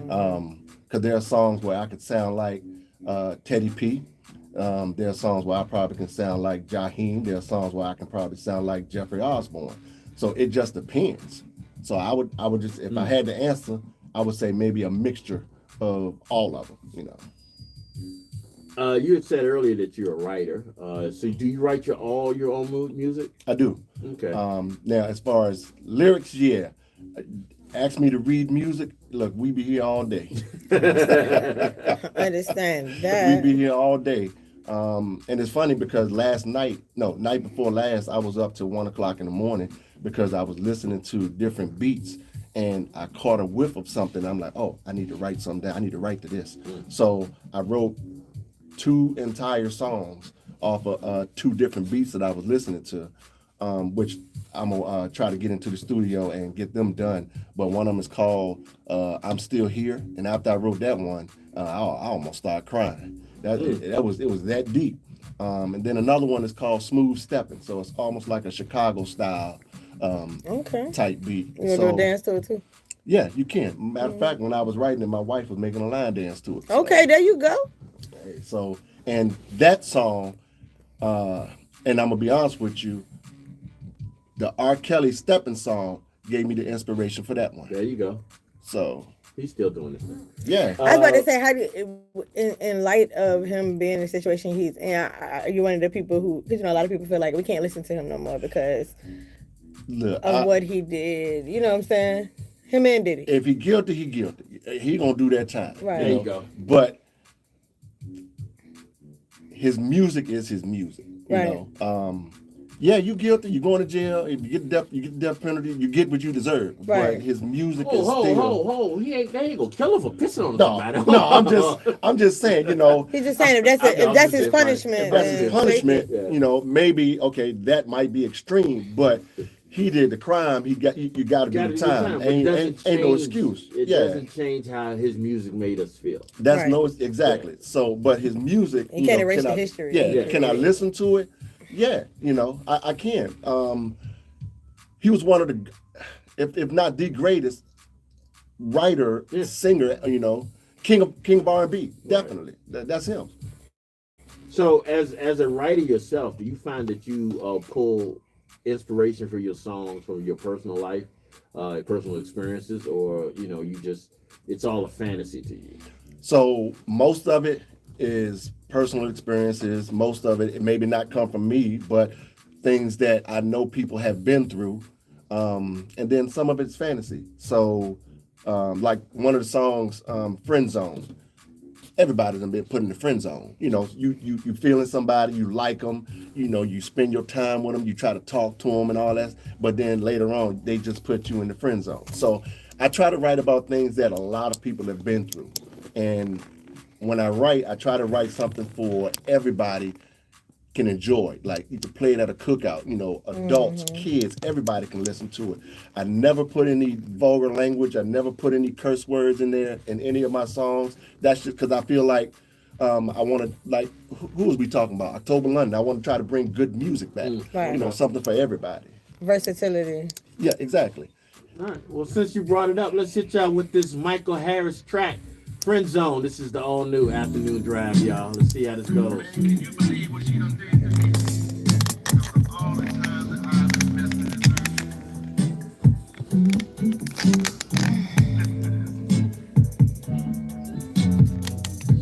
I tried to be her everything, but she saw me in a different light. Late night talks, we shared our dreams.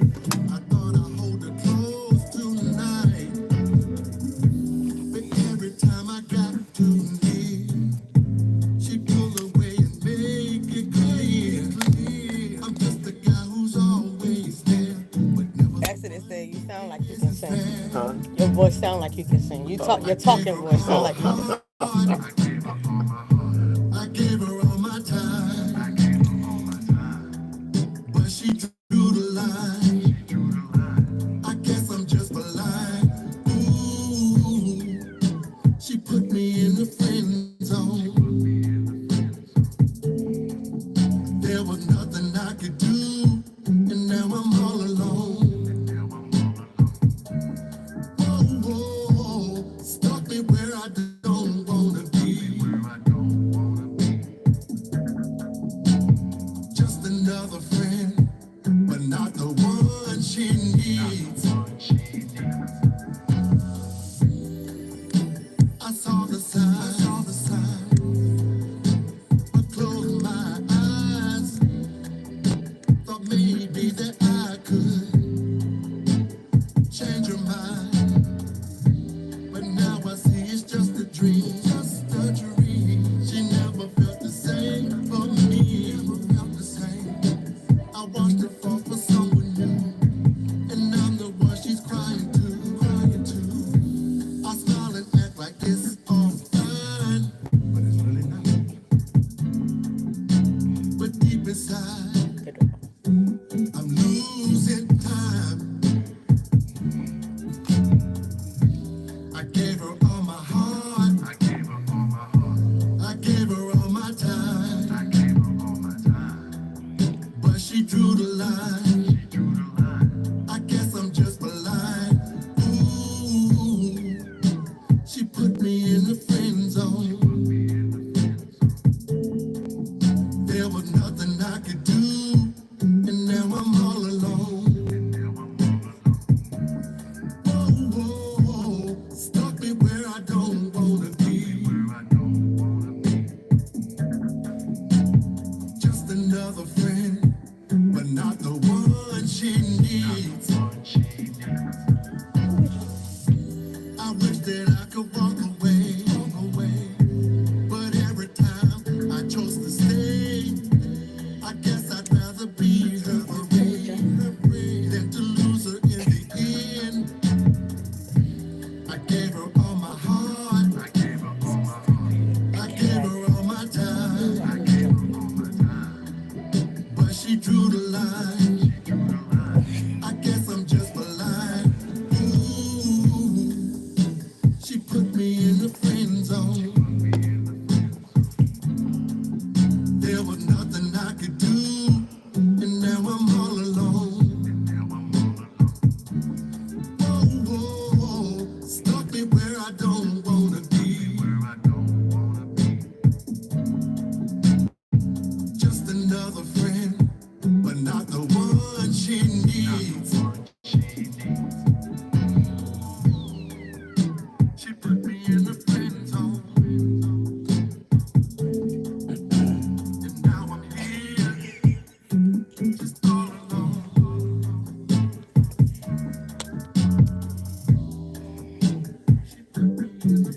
G, come get Exodus off my live.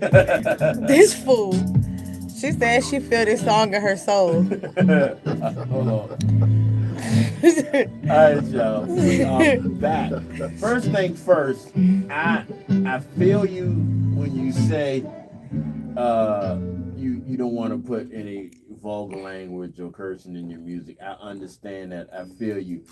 But me personally, I believe somewhere in this song you need to like that bitch needs to be said somewhere, and at some point in this song. Don't let the knuckle spirit overtake you, G. No, somewhere in this song that bitch got to be notified. But I get you what you're trying to say. But no, in all honesty, this is what I meant earlier. You have your songs, because like I said, I listened to you on your social media page. You have your tone, your vibe is like a sitting down with a cigar with a bottle of Hennessy type sound. Right. It's like it's old school meets smooth, like that Teddy, that Marvin type music. Like that. It's soulful.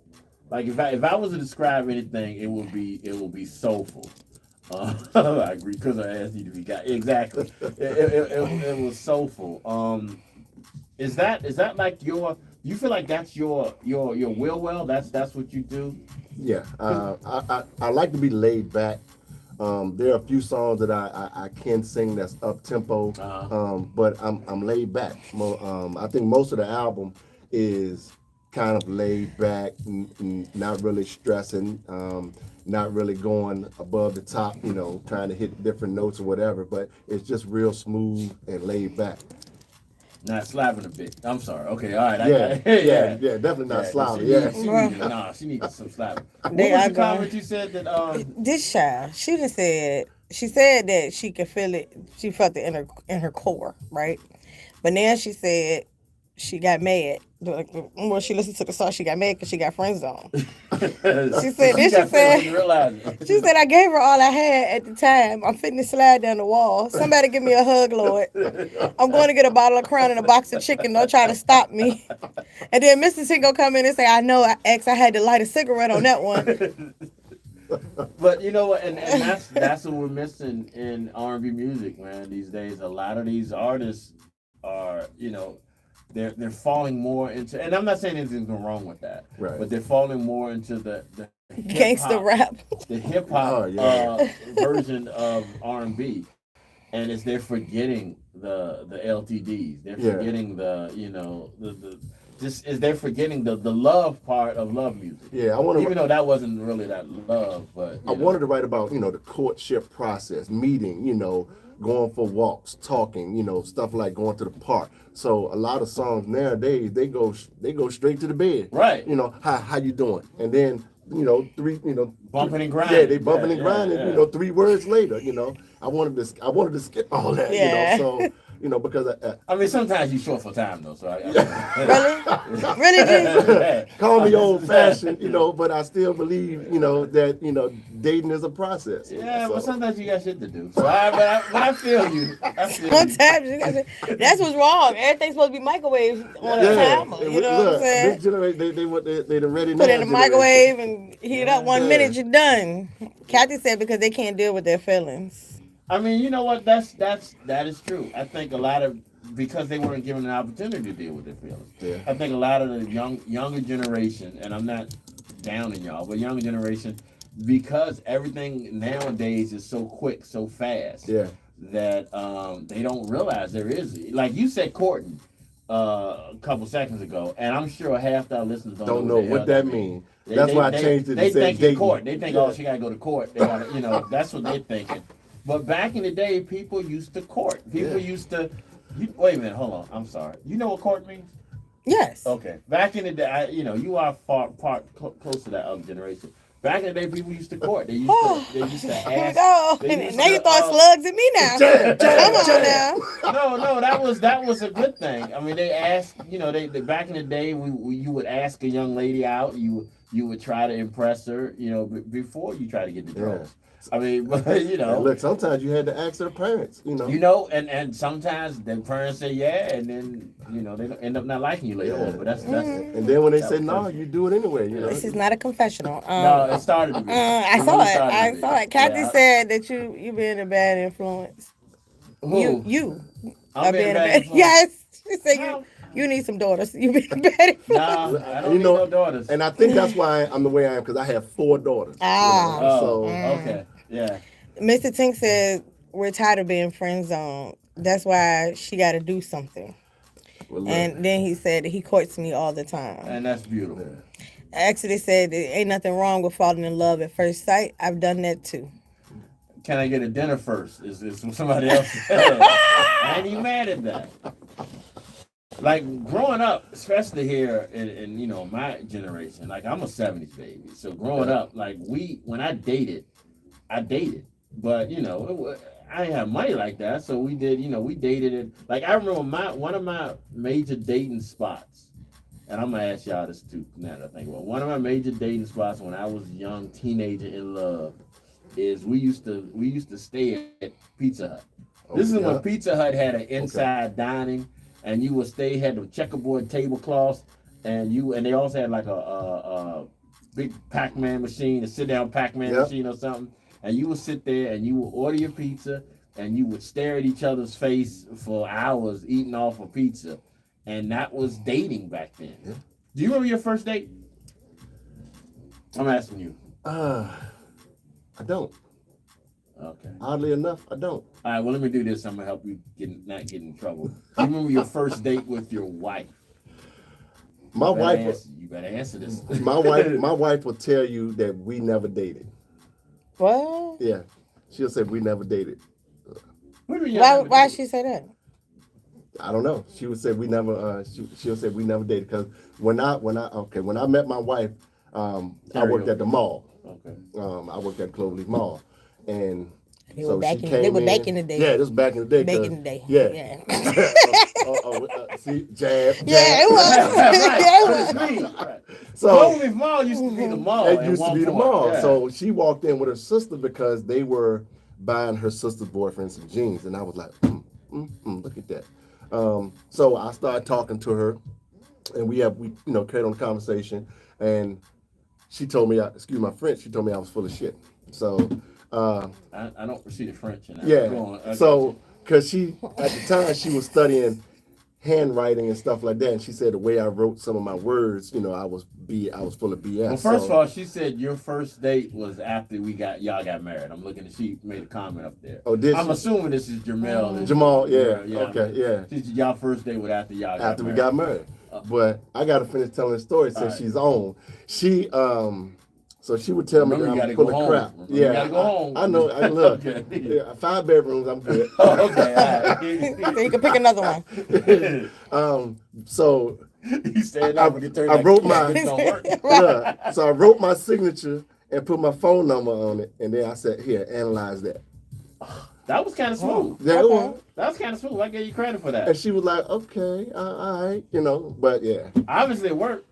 Well, yeah, it did. Yeah, obviously it worked. It did. But her sister had introduced her or showed her to me when I was working at Virginia Center Commons. And her sister, like working at the malls, didn't it? Hey, I was a retail king. Yeah, I know that's right. Closed discount. I know that's right. But at the time when her sister showed her who I was, I wasn't thug enough, Oh. But look at God, she look at God. She with me anyway, Anyway, yes. Don't be so hard on yourself, brother. Watch me. What was your first date, Mz Tink? My first date was with your current spouse. With my current spouse. Yeah. We went to the movies and to dinner. Do you remember what you went to see? No. I don't remember what we went to see. I got But I know we went to the movies and then we went to dinner. You got stood up on your first date? So that wasn't your first date then? I got stood this was literally my first date ever. I got stood up. We were supposed to go to the movies, and neither one of us was driving at the time. So we were supposed to go to the movies, and however it happened, the driver who I was supposed to be driving didn't show up, so I got stood up. So I had determined that, I'm not, you stood me up one time, that's it. I'm not trying again. So once is enough. Yeah, once is enough. You're not going to make a fool out of me. But I was convinced to try it again. But like I said, the first movie I ever went to, what movie was that? Crap, I shouldn't even said that if I knew the answer to it. I'm sure I'm gonna get a text in a minute. Ah, You got other places to sleep? right. Shit, I can't now. I already got a text about leaving the dog alone, so yeah. So I couldn't even sleep in the doghouse. I told you leave that damn dog alone. I told you leave the dog alone. What was Kathy said her first date was at Wendy's on Brook Road. Really? And apparently her and Mr. Tink are going back and forth because Mr. Tink like, auntie, don't let no nigga be taking you to Wendy's. And she said she had a Wendy's single. He told her that's a one night stand. That's not a date. And whoever it was, she said they dated for 9 years. So Okay. Well then, I guess she junior- where's the beef? I guess she liked it. That Junior Bacon miss. Yeah. Wow, that's that. Now it's bothering. I can't think of what the it might have been. I can't think what the movie was. I'm sure it hit me. Your wife said you're not lying. She respected you, gangster. Yeah. Okay. That's cute. That's real cute. I love. Honestly, when she walked in the store, I'm like, oh, I thought she was hot. You know. All right. So let me I know. yeah. Buttered and biscuit. But this and perfect segue to that because that was just the beginning. Yeah. So let me tell me about just the beginning. So I wrote Just the Beginning is basically a story about my, beginning in the music career. And the funny thing about it is I wrote this song after I had already laid all the tracks for the album. So the album was going to be Just the Beginning, but this song wasn't on there. And I was talking to my manager one day, and she was like, so do you have a song called Just the Beginning since you're naming the album Just the Beginning? I said, I don't. She was like, why? I said, well, I just named the album Just the Beginning because it's just the beginning of my, career. And she was like, oh, I was just asking. And, I kind of took it as a jab. So after I got off the phone with her, I wrote Just the Beginning. And then I'm like, well, you know what? The next album I got coming out next year is called Level Up. I didn't have a title track to that song either, so I wrote Level Up as well. Went into the studio, cut them, and they ready to come out. All right. But it still didn't come out on the album though. Level Up, Up don't come out. Oh yeah, Just the Beginning. It's on the album. So when I pushed everything through, Just the Beginning was on it. Okay. All right, well, here we go. This is Michael Harris, Just the Beginning, y'all. And the movie was Child's Play. That was my first one. Well, Exodus said her first date, the boy gave her his platinum chain, and they went to the Martin Luther King parade together, and they held hands for miles. She was 16 at the time. And at some point after that, she swore off minute. Right.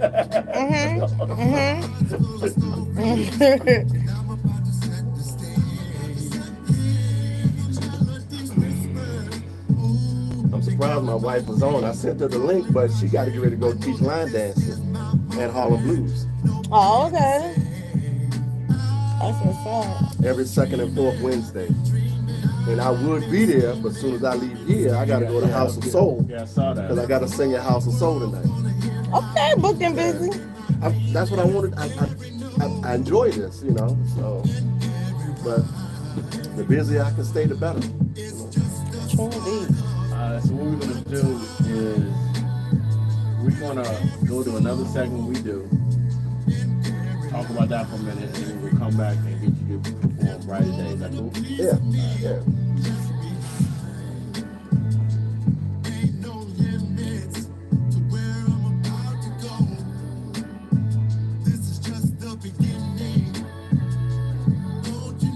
Exodus said she loves your sound. Thank you. He said thank you.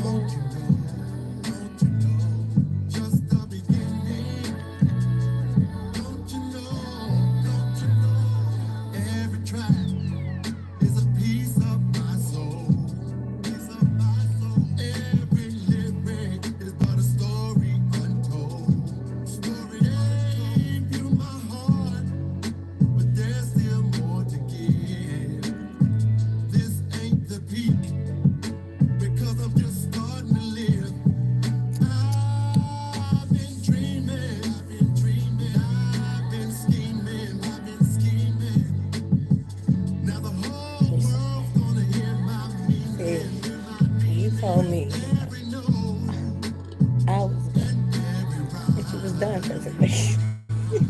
told you you were. I win. Said thanks for the shout out. Your wife. I did. Said thanks for the shout out. I always gonna shout her out, you know. You know better. I like better. Exactly. Yeah. We said how long? Yeah. It'll be 26 years in Yeah, July. you know better. Yeah. Look, I wear the, These people with under 10, they just don't, they don't understand. look, I always say I wear the pants. The ones she tell me to put on. At some That probably point, was the movie. At some point, you realize The movie that me and Mr. Tink went to go see, he said he think it was Now You See Me Part 2. Oh, okay, that was a good one. you realize when you get to around year 20 or so, you realize that winning arguments is just not worth it. Nah, it ain't. Yeah. As long as you know you're right, that's all that matters. And then what are you arguing about anyway? You know? Right. That's why, you know, people talk about the divorce rate and stuff like that. It's like 7, but I think once you get past 20 or something, you're good. Yeah. At this point, you ain't necessarily going nowhere. Absolutely. You done got into her shit, you done learned yours. I'm working on 30. You working I'm with tired that? of you. That's what's up. I'm working on 31. My brother, my Ain't twin gonna brother, fuck with you right now. he's on my live right now. He's been married over 30 years. Yeah. Yeah. They tried to get me to be married because they were like trying to hook me up with different people before I got married. And at the time, I wasn't ready. You know, I was like, hey, they gonna be mad at y'all. I'm telling y'all. I wasn't ready when I got married either, but you know, it's too late now. So you from Richmond? Born and raised. Where'd you go to school? I graduated from Huguenot. Okay. Yeah. Oh Lord, don't let Mr. Tink hear you say that. I graduated from Huguenot. My husband graduated from Huguenot. Class of 1990. Yeah, Yeah. we graduated the same year. What school you graduated from? Henrico. Okay. Yeah. Okay. So I had some friends that went to Henrico. No, he said go Falcons. Yeah, that's right. Hey, you better believe it. Yeah. All right, y'all. That was just the beginning. Once again, from Michael Harris. Let me give you some applause for that, brother. Appreciate it. Like I said, once again, your music puts you in a whole different mood. It's like it makes you want to just relax and chill, and you know, I don't know. It's just I love your mood. I love your tone. I love your music. You got a good thing going on. Appreciate it. I know most of your songs, at least the ones I've heard, have mostly been, I'm not gonna say love songs. They're not really love songs, but they're more slower tempo songs. Mhm. You said that you do have some upper tempo stuff that you do. I do. Matter of fact, on this album, it's one that's called "Lovely Catch" that I wrote about my kind of an up tempo song, and then it's some other, I'll say, Southern soul type songs, like "Cut You Loose" and "Wasting My Time." They're a little faster than what these ones are. All right, the reason I asked you that is because earlier when we were talking, you had mentioned that your lovely wife teaches line dancing. Mm-hmm. And I was just wondering, are you the type of performer that you got a little choreography in your show? You know, it's funny because back in the day, I used to be a dancer. My twin brother and I, we danced, and you know, we went to the Apollo several times, Really? dancing. And so I'm good. You know, I can say I used to be good. You know, before gravity setting in. So, but yeah, I could do a little something. A little 1-2 step. Yeah, you know, and that's about it. Like right now. I mean, there's more I can do, brother. You know, I've been sitting down this whole show, so we Oh my God, my God. Yeah, I leave it. You know, right now the dancing, my daughter, she really picked up where Daddy left off. So, oh, that's good. yeah. She danced professionally, like. My youngest daughter, yeah, she, well, I can't say she danced professionally, but she has been in like different programs when she was at Virginia State. She danced with Abstract, and then she did other stuff. She did a music video with somebody, I think that was doing a video at her school, and then she tried out for, the Sierra thing, because Sierra was holding a contest for background dancers, and then she also said, I forgot who's coming in town. I think Cisco is looking for background dancers when he come in town, so she wants to do that too. So That's what's up. So, and that kind of leads me to my next question. Because you said you have 4 daughters, right? 4 daughters, yeah. Are No any boy. of them looking? 1 boy. Oh, I thought you didn't say. Okay. Are any of them looking to be, other than dancers, any looking to sing professionally? Do you No. have any? No. Wow, you said that quick. No, they're not. Believe it or not, so my oldest daughter, she's a massage. You know, she does massages. Well, she's licensed to. The next oldest, Anjanae, she does natural hair. She has her own shop in the White Oak area called A Little Razzle Dazzle, and she does twists. The third daughter, Ioana, she's a licensed cosmetologist, but she doesn't do hair anymore. And my daughter, her youngest daughter, Michaela, she's a kind of like a social worker out in the Petersburg area. Wow. And my son, who is the baby, who everybody spoils except me, and he is, you know, he got to be tough, you know. But you know, that's my boy. He lives on the West Coast in Portland. So Okay. Okay. he's So a hell of an it's- athlete, though. Ooh. It's not something you kind of wished on them to follow in your footsteps. No, whatever they wanted to do, you know, we left that up to them. you Okay. know. My wife only had one criteria: you're going to graduate high school and you're going to pick up a trade. I feel the same way. All right, so this is what we're gonna do now, y'all. We're gonna take a short commercial break. When we get back, it is time for the timeout letter. Michael, what we do is we have our listeners write us every show, and they, you know, kind of similar to like the strawberry letter from Steve Harvey. They write us looking for advice, or you know, sometimes they just write us because they want to dry snitch Use on the us. damn self. Yeah. But look, They be using us. yeah, they do.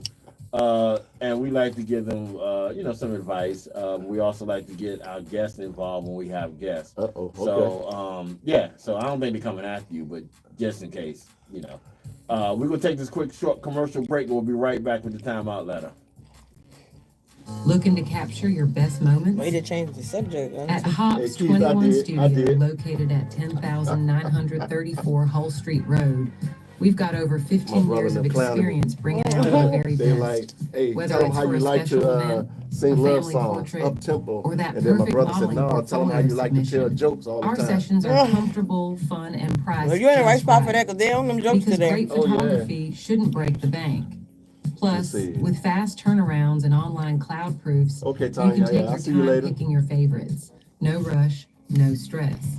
Ready to shine? Hop on over to our social media to schedule Yeah, your but he appointment just showed today. bro. you That's that Hops 21 back to Studio excitement at came from your Wendy's meals. 10,934 Hull Street Road, where your best And you self gets switched it to captured donuts. every time. That's all I'm saying.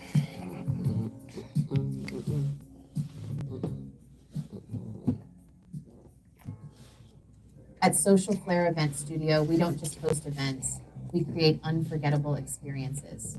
From birthday extravaganzas to wedding y'all here every celebrations and even Monday, corporate Wednesday, events, Friday. Monday, Wednesday, Social Friday. Flair Event And then it Studio is replays your go-to destination Tuesday for and making Thursday. memories that last. So this will Whether it's replay a moment tomorrow. of love, Oh, okay, connection, or okay. celebration, we tailor our space to fit your needs, creating the perfect atmosphere for you and your guests. Located in We also got 10934 a, Hull Street and I'll Road send it in to Richmond, your, Virginia. Social messenger. Flair We also Event got a Voices Studio and is known Vibes. not only for its a stylish sign up flair, for but also for our event that passion we're going for to start providing doing in exceptional June called service. Voices and Vibes. Every detail It's is basically a thoughtfully tiny curated, desk ensuring that your concert. event Give her will a come name. out for years. Artists just do Why like a choose 30 or us? 45 At minute Social Flair Event set. Studio, Just we're now, excited to that's it. offer a beautiful, We have it out versatile here space Sunset. and in the personalized event service studio to make your space. event Just truly coming out there, special. just singing like 3 or Contact 4 us today songs just to and kind let's of get bring your them vision to life. some exposure out Been there. these donuts for like 3 months So now. I'll send you the info to sign up for.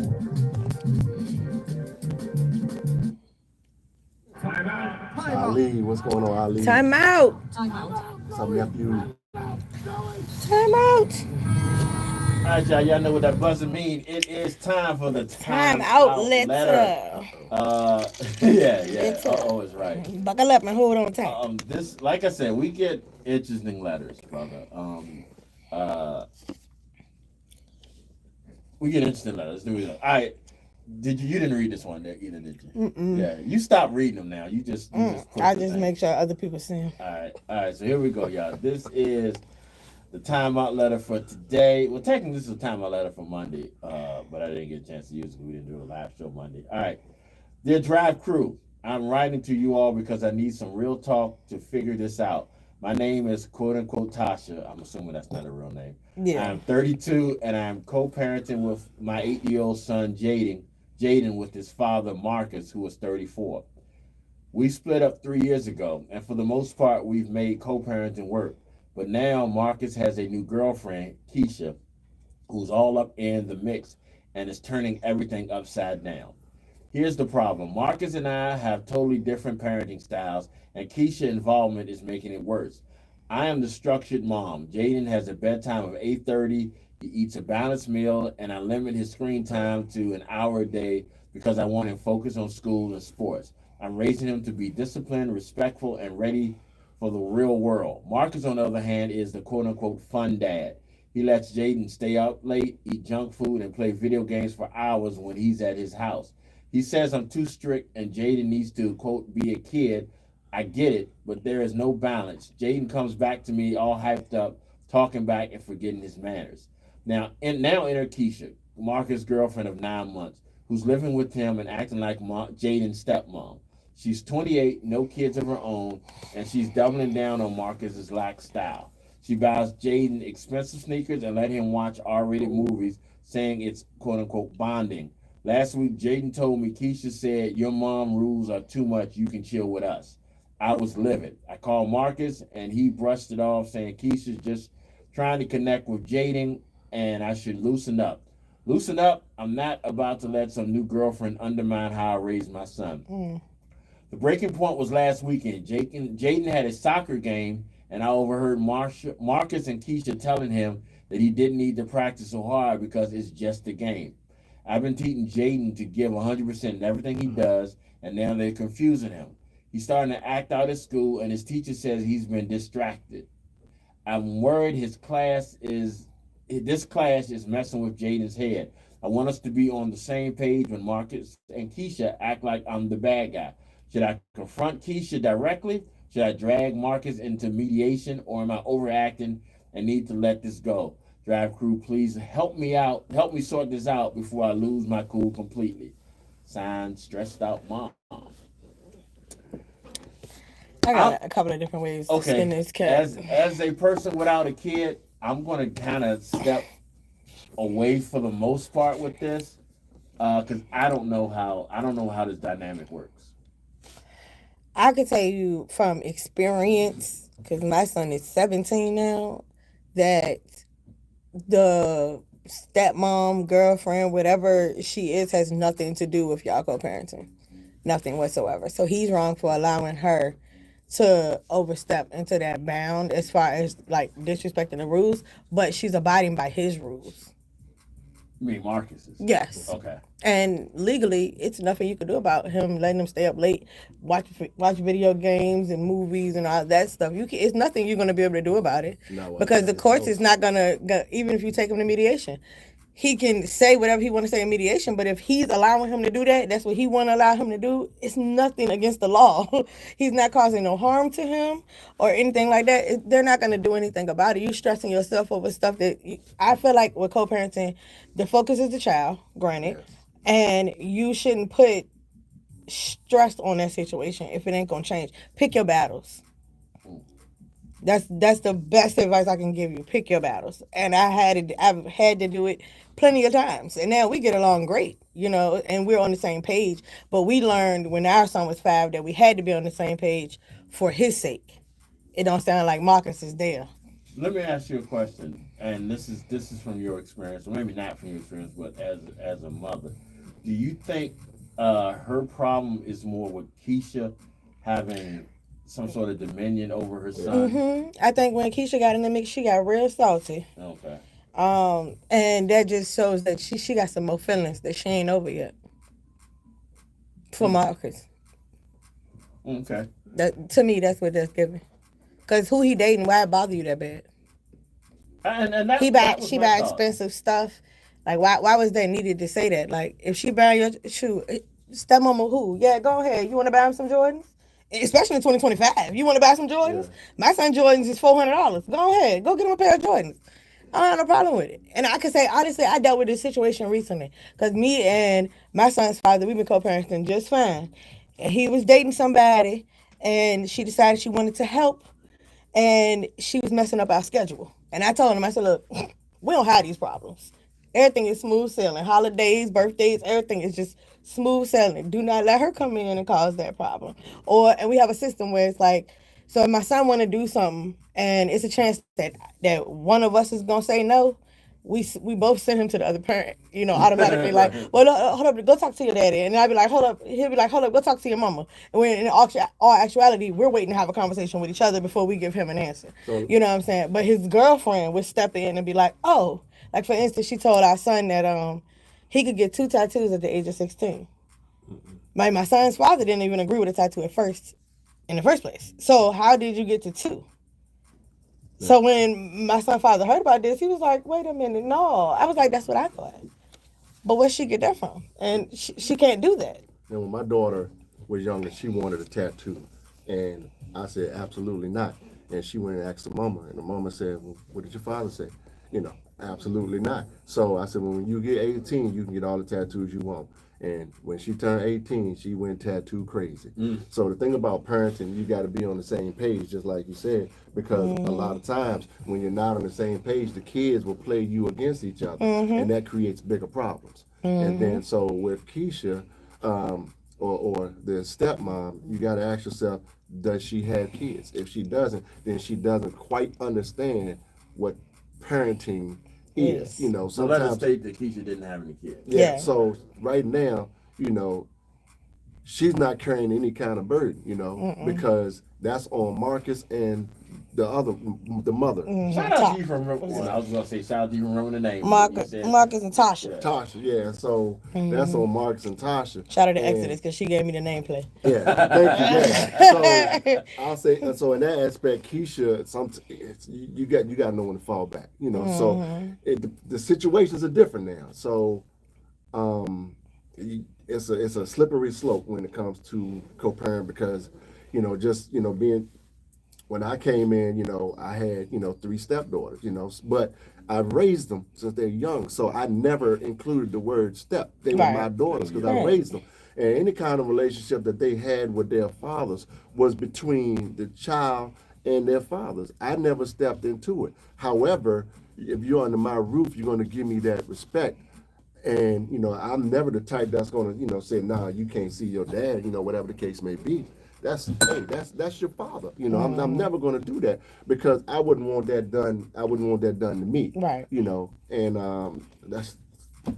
But the problem that she's having is that the same things that Marcus is allowing is what Keisha is doing. So you're not going to be able to change that stuff that he's allowing at his house. It's not like Keisha is letting him do something that's not already being done. So when she started putting that whole paragraph in about Keisha, it's like, sis. They need to have a come to Jesus. Like she shouldn't. Now, granted, she shouldn't have said what she said to her son about not listening to his mom. Yeah. Like that was out of pocket. That's why I said. That's why I asked the question: does she have kids? Because imagine somebody telling her kid, "Well, you don't have to listen to your mom." Yeah. So she don't know that attachment, or she don't have that feeling of, okay, well, I have to raise my child to do such and such and such. Right. Because like I said, she doesn't have a. How can I? I'm not gonna say she doesn't bear any responsibility in it, but she could be gone tomorrow. Exactly. And have no and have no ties, Right. No ties. Could just walk away like, okay, I'm done, Right. I understand the Keisha is in a delicate situation because she is, and she's not technically the stepmom, she's just the girlfriend of the dad. Yeah. Right. But she's in a delicate situation because obviously she wants the son's To like her. to like her. So she's gonna be bribing him. She called it bonding, but she's gonna be bribing him with sneakers and stuff like that. And the son, he ain't stupid. He knows that I can get but the son ain't but 8. So shit. Let me tell My you son something. started with that playing the ends against the middle at 4. 8-year-old it's now, not way a game. smarter than we were at 8. Yes. Everything is fast they track. driving cars, programming computers. We was eating mud pies and swing. Swinging on swings. I mean, I don't. Okay, I ain't gonna lie. I probably was eating mud pies, but I see what you're saying. I was gonna say something, and I thought, no, you know, my fat ass was probably eating mud pies. But yeah, I got you. We got a couple of comments. All right, let's go. Truthfully speaking, says mom may need to allow some kid time. However, they may need a third party to get on the same page. And she's talking about me in this sense. She said, I do love how you and your son's dad co-parents. It's important to have good communication. Exactly. Yes. And I agree with that. I think, my personal opinion, again, this is outside, I think mom is a little strict. My personal opinion. You have a right to be as strict as you want with your child, especially when he's in your house. Yeah. But the 8-year-old is going to resent some of that. If he 8 years old, got to go to bed at 8:30, and he, you know, that's not a bad. that's not that bad now to think about it. But No, it's you not. limited his screen time and stuff like that. None of that stuff is a bad thing, though. Yeah. So it's harder for, I'll say it's harder for women, you know, being a single parent, although she's co-parenting. When he's with her, she's a single parent. So it's harder for women to raise men. But that's my point. You know? So when he comes back home, when he comes back to, they don't really say who he spends most of his time with. But when he comes back to mom's house after being able to stay up till 12 o'clock at night, or after being able to eat, you know, whatever he wants and stuff like that, then yeah, I could see how it could cause problems. Like, you know, dad lets me stay up, dad lets me watch, you know, Final Destination, dad lets me do things, and I can see how that can cause a problem. So that needs to be nipped. Yeah, but I mean, at the same time, it's like, no, you don't want your 8-year-old watching R-rated movies. No, you don't want your 8-year-old feeling like. Why are you bonding with an 8-year-old watching R-rated movies?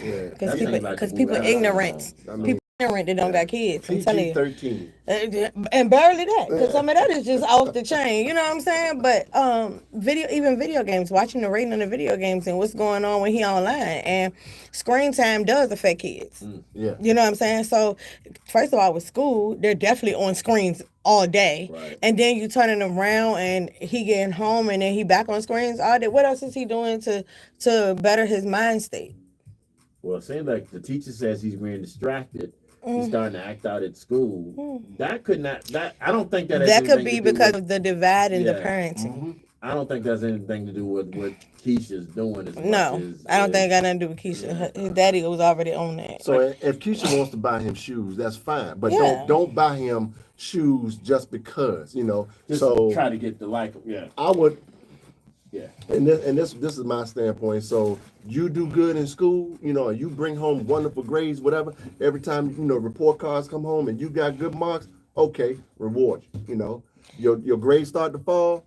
But she's not there as a parental figure at this You're point. right. She's there as a friend that's trying to be somebody who gets to know him. And my brother says she doesn't have a true investment in raising him. No, she doesn't. So, She doesn't. She has no investment. But at the same time, if she wanted to get him a gift, how can you tell her she can't? Yeah, you can. You know what I'm saying? Like, I mean, it's a pair of shoes. Are you saying that because that's a pair of shoes you don't have to buy, or are you saying it because you really feel like a gift? A gift is a gift. Gifts could be too much. Like if she bought your 8-year-old child, you know, a dirt bike that you don't want your child on a dirt bike, you know, it might be too much to do. Or if she already letting your 8-year-old child go watch movies, if she buy your 8-year-old child a DVD, we don't use DVDs anymore, but anyway, if she buy your child, Blu-ray or something like that, of something that you already told him he couldn't have, and then she ended up buying it. And is that his dad's house? Yeah, and it's at his dad's house. What control do you have at dad's house? You have zero control at dad's house. Is it really like that? Yes, it is. Yes, it is. Like, just like if the dad decided to leave the son with Keisha, it's not a damn thing she can do about it. Because yeah, that makes sense. So all of it, that's what I'm saying. You can't control what he does when he has his son. If he's not in danger, you have zero control over what's going on. Now, if he was left at home by himself, that's a whole different ballgame. Yeah. True, but I'm sorry, go ahead. Go ahead. You know I get nervous. Yeah, I got you. She may be strict for a reason, especially as a woman in the home. Unfortunately, the issue is her and dad being divided. Mom needs to have a talk with dad and meet with him and the girlfriend. I agree. But she need to be open-minded. It don't. This letter don't sound. Because like I you think said, she has no. Yeah, no- the reason why I say that is because she's already stepping in the bounds, telling her son that she don't gotta listen to. That was out of. Yeah, that's yeah, out that of was pocket. So yeah, you Yep. need to be in the conversation because that ain't right. Yeah, like I That said, ain't right. And maybe she just need to be taught. come to Jesus meeting. Yeah. So just out of curiosity, if your child was told that, told your child by the girlfriend that you don't have to do what your mama say, how would you take that? I would take it like me and this girlfriend need to have a conversation because what is going on? What's happening here? Yeah, you just the girlfriend. So how you gonna say that to an actual parent? And like we said, if she ain't got no kids, so maybe she don't understand the process. Yeah. Some common sense ain't common. It's, You know it's what I'm not saying? gonna So, click until she had one of her own. Right. And I hate to say it like that. and the daddy ain't respecting the The mama. co-parenting relationship enough to put her in her place if he knows about that comment. Right. Because that's his place to correct that. To correct that. That's his place. She shouldn't even have to say nothing. The comment shouldn't even got to her. It should have been a conversation like, hey, Keisha said this and I stopped it. That's how that conversation should have went. Not that she hear the comment and that's just that. Okay. I got some more comments. Go ahead. They just having a whole conversation over here about it. They really going in. Exodus says, I tell you what, Marcus is a pushover because that's not his old lady place. I don't think Marcus is a pushover because that was the rules he was giving out at first in the first place. She's not doing anything. Keisha's not doing anything that Marcus wasn't already doing. The only thing I'll say that the reason why she probably said Marcus is a pushover because after the girlfriend said you don't have to listen to his mom, He that's didn't when interject he didn't interject. I don't think Keisha was stupid enough to say that in front of Marcus. How do you know though? Yeah, I don't know Keisha. That don't sound like they're getting along. I know a lot of Keisha, it don't sound a like lot of Tasha. Keishas, yeah. You is so petty, bro. So petty. Exodus says it's not about Keisha. It's about the fact that she's just a girlfriend, telling my son something and setting rules. If you're not married or over a certain amount of time, you're a passerby. That's wrong. The father being a pushover won't help. Whatever the girlfriend says, go. You don't tell no child your mom/dad is this and that and the third. Man your mouth, Keisha. Mm-hmm. Kathy said yes, because that can go left real fast. Exodus says Keisha ain't in no damn delicate situation. She's a damn burden to the situation until she shut up.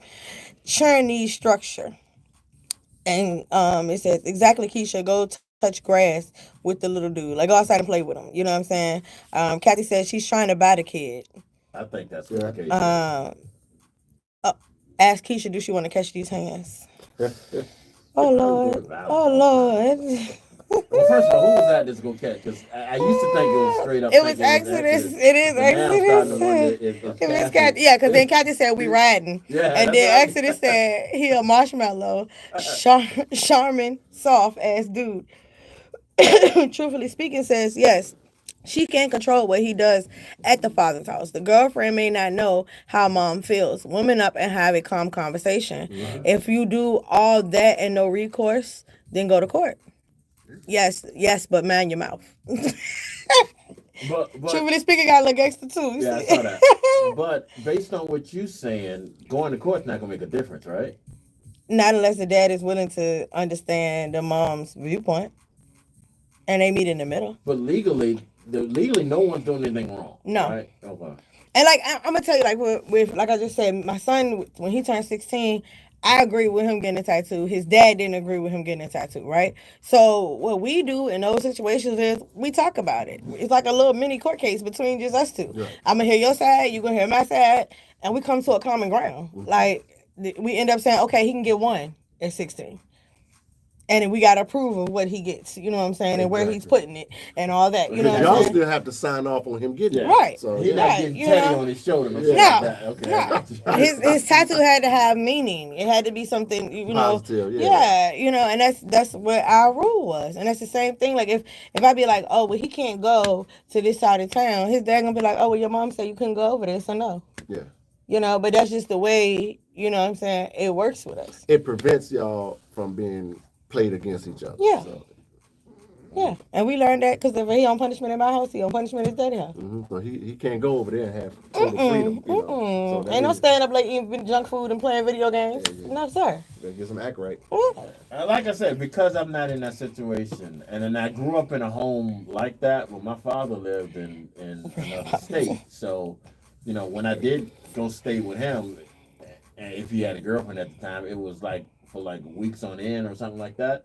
And yeah, I will admit, me and my brother got away with a lot more during that week that I stayed with my dad. We could stay up late, we could watch whatever we wanted to watch. It was no supervision my dad had issues, but it was no supervision. Like he would leave us for hours on end, and we would, we would kind of have to fend for ourselves. But as a child, we looked forward to those days when that we were kind of pretty much let free to do whatever we wanted to do. I got your freedom. Yeah. Well, that's kind of what Mom said. But yeah, then we would come home. Like I remember one of the biggest arguments I overheard. Not saying that there was the only argument, because I'm sure there was many. Is when I was young, my father took me and my brother to see Purple Rain in the movie theater. R-rated movie. We probably were no more than 8. Let's see, Purple Rain came in 83. I was probably like 10 years old, less than that. And I probably had no business going to see it. But my father, not having any other kids and not, being around us, he did not know how to, to say no. Or not even that. I don't even think we asked to go see it, but there was something that became an issue because we probably shouldn't have been going to see it. Right. And my mom got on my father's girlfriend at the time because she should have known better. Right. Your daddy took you, but your mom got on the girlfriend. My dad and his girlfriend took us. That wasn't the girlfriend fault. That was the daddy fault. Well, yeah. I mean, I got that. I mean, but that's the point I'm trying to say. Her thing was she should have known better too. My father just was doing it and I think it was mainly because I didn't even know who Prince was. So I think it was more something he wanted to see, and he had us with us, so he ended up bringing us along. But and he did it again because he did it the same thing when he went to take us to see Dracula, and that's not something I wanted to see. But again, I told you my father had issues. But it's just stuff like that. I understand the girlfriend's point because she's just trying to be apart. She's just trying to be a friend. Mm-hmm. She's not even trying to. She knows she's not gonna ever be a mom. That child's mom. She just at least want to be a friend so they could accept each other. It's a way to do things, though. It's definitely a way. Slippery slope. Well, and it's a thin line because it's already tension between Tasha and Marcus in this situation. Because she don't agree with. They said they were doing pretty good. No, they doing good, but she don't agree with him staying up late eating junk food and all that. And that's what Marcus does. So if that's what Marcus is doing, for the most part, we made co-parenting work. But now Marcus. So she's blaming this on Keisha. Mm-hmm. She said, like that girl got 3 years ago. Tasha needed to take her feelings and put them in that little box and throw it into the bottom of the ocean because that's not your man. That's your child's father, not your man. First of all, check your emotions, because then you may be able to see some things a little differently. I agree. I definitely agree. Yeah. All right, y'all. I be hearing about a whole bunch of little baby mama issues, baby daddy issues, and most of the time it be the fact that people put their self in it instead of putting the child in it. You know what I'm saying? Like I had somebody ask me before, like, well, I just want to know, how do I effectively co-parent with this person?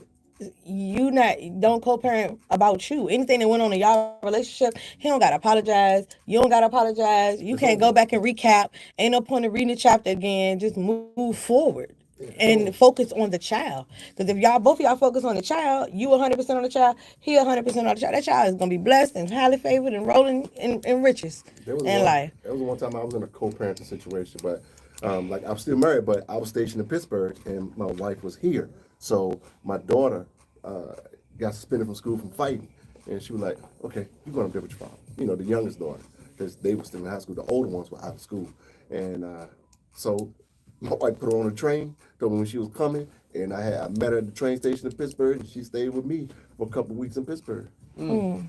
Did you ask who won? Huh? Did you ask her who won? Nah.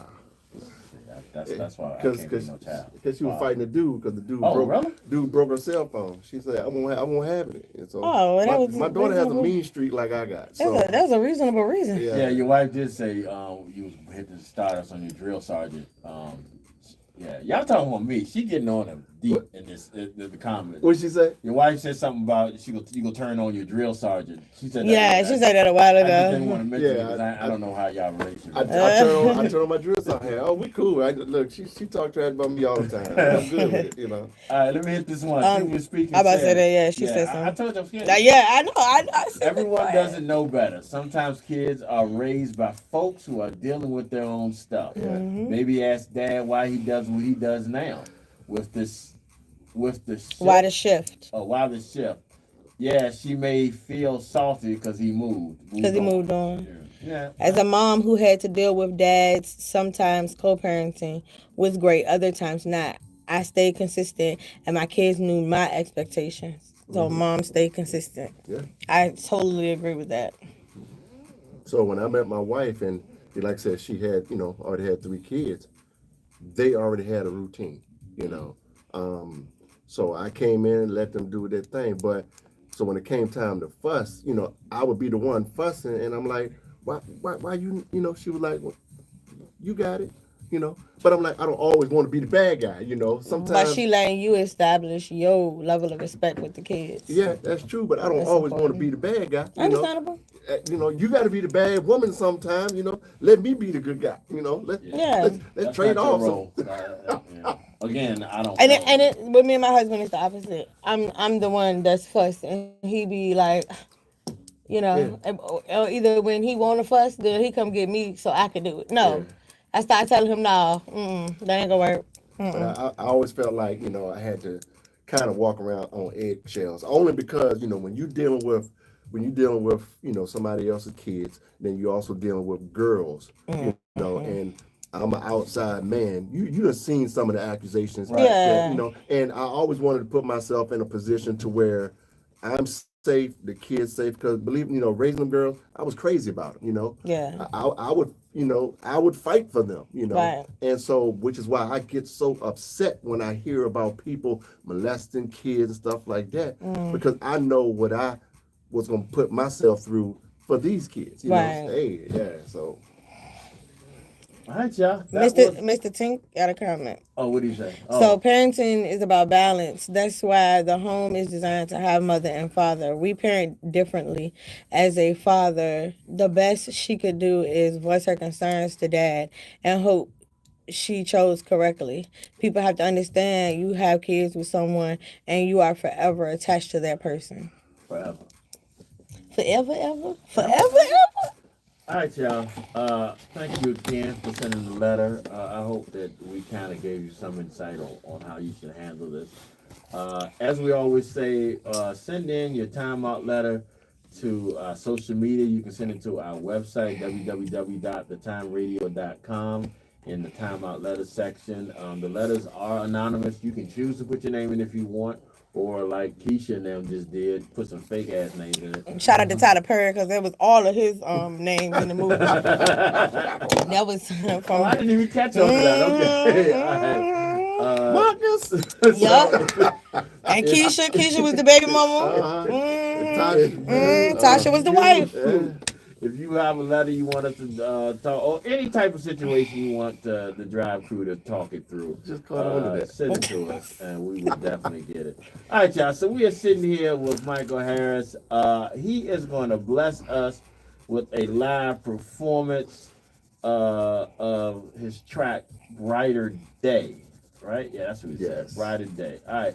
Before we get into that, Mike, tell us about Brighter Day. So, Brighter Day is about healing. You meet someone, they're going through something, and you want them to trust you to love again. So that's basically what Brighter Day is about. And then in the process, they make your day brighter, because when y'all together, your day is brighter. Okay. You might want to lose those headphones, because I'm gonna play this track out loud. Okay. It might confuse you. Okay. It's a little delay, Yeah, All right, y'all. So this is a live performance of Brighter Day from Michael Harris, y'all. I'm interested in this. I see the pain that you're holding on to. Allow me to prove to you that I'll treat you right. I'd like to know you, and that's a fact. You lost your trust, I want to bring it back. I've been watching you, and it's clear to see you've been hurt in the past, but that ain't me. You hold your scars like they are still brand new.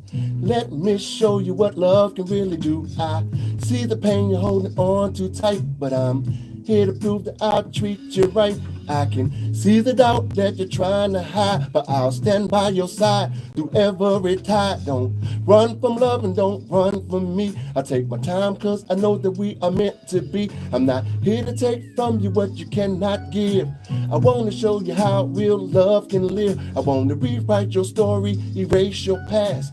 Together we'll build something meant to last. No need to worry, I'm different, you see. Set your heart free. Hold you close. So let me show you what love is like. I'll be the one to treat you right. Take my hand and don't turn away. Together we'll find a brighter day. Together we'll find a brighter day. Won't you be with me so I can easily manipulate these feelings I've had recently? Don't get a piece of me, come get all of me. And just wait and see all that we could be.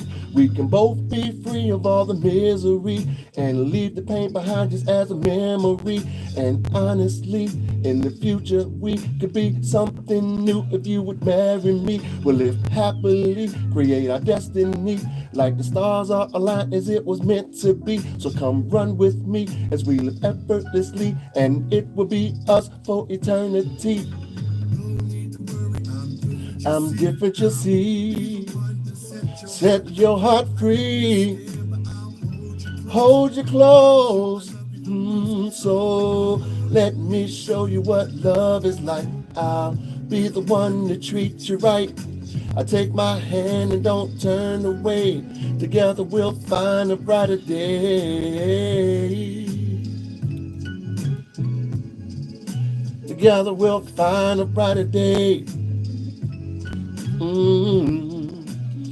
I wanna do more for you, cause what I feel is true. And on date night I'll open all your doors for you. I'll be your rock for you, stay loyal and true. And with every single problem I will see it through. When the world feels cold I keep it warm for you.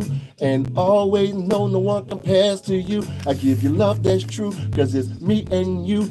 And every single day I'll adore you too. I'll fight every battle, break every door for you. And no matter what, only explore with you. I'll grow old with you, build something real with you. And always put you first, cause there's more in store for you. I'm different, you see. Set your heart free. Hold you close. So let me show you what love is like. I'll be the one to treat you right.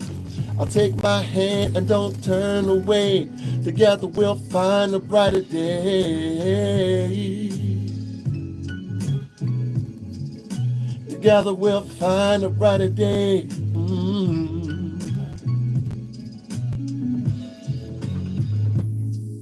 All right, that's it.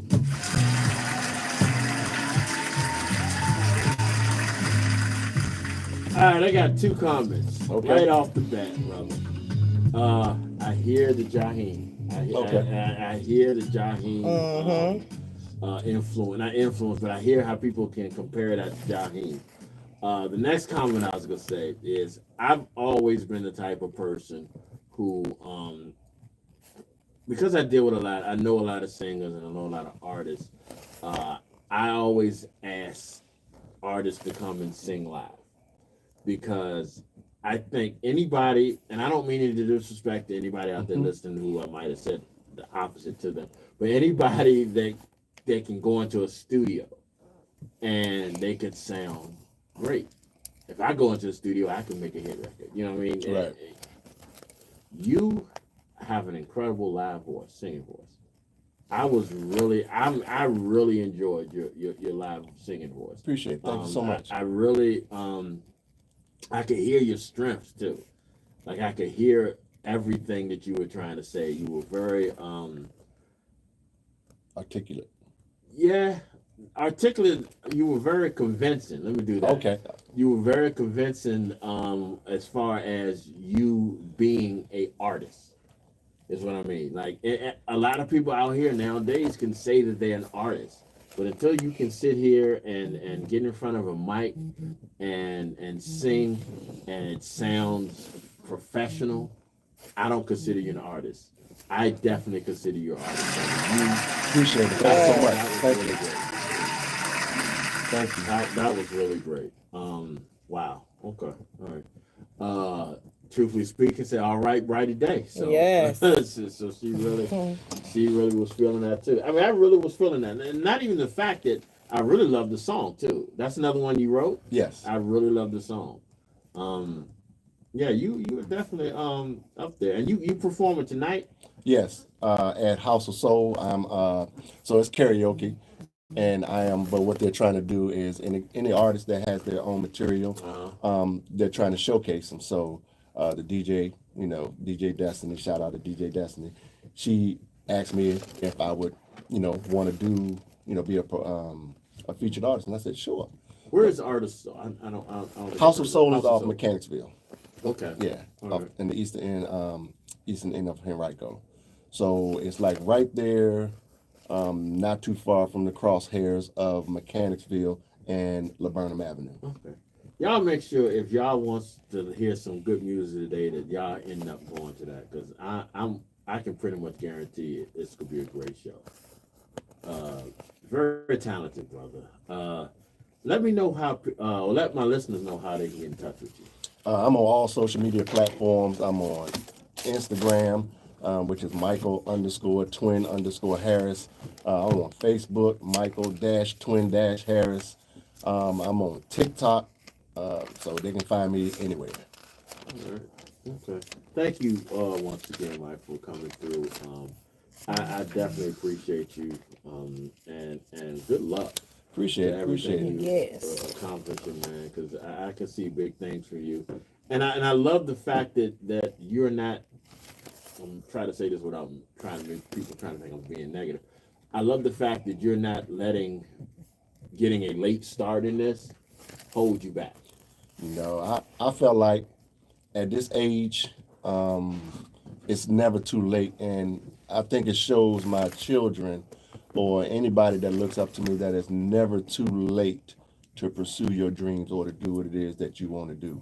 Yeah. Put your mind to it and go forward. So even when I started my business on May 12th, Harmonic Entertainment, that's just another step that I wanted to show. Hey, if it's something that you want to do, you put your mind to it and you go out and do it. Don't worry about the naysayers. Don't worry about those that say you can't do it.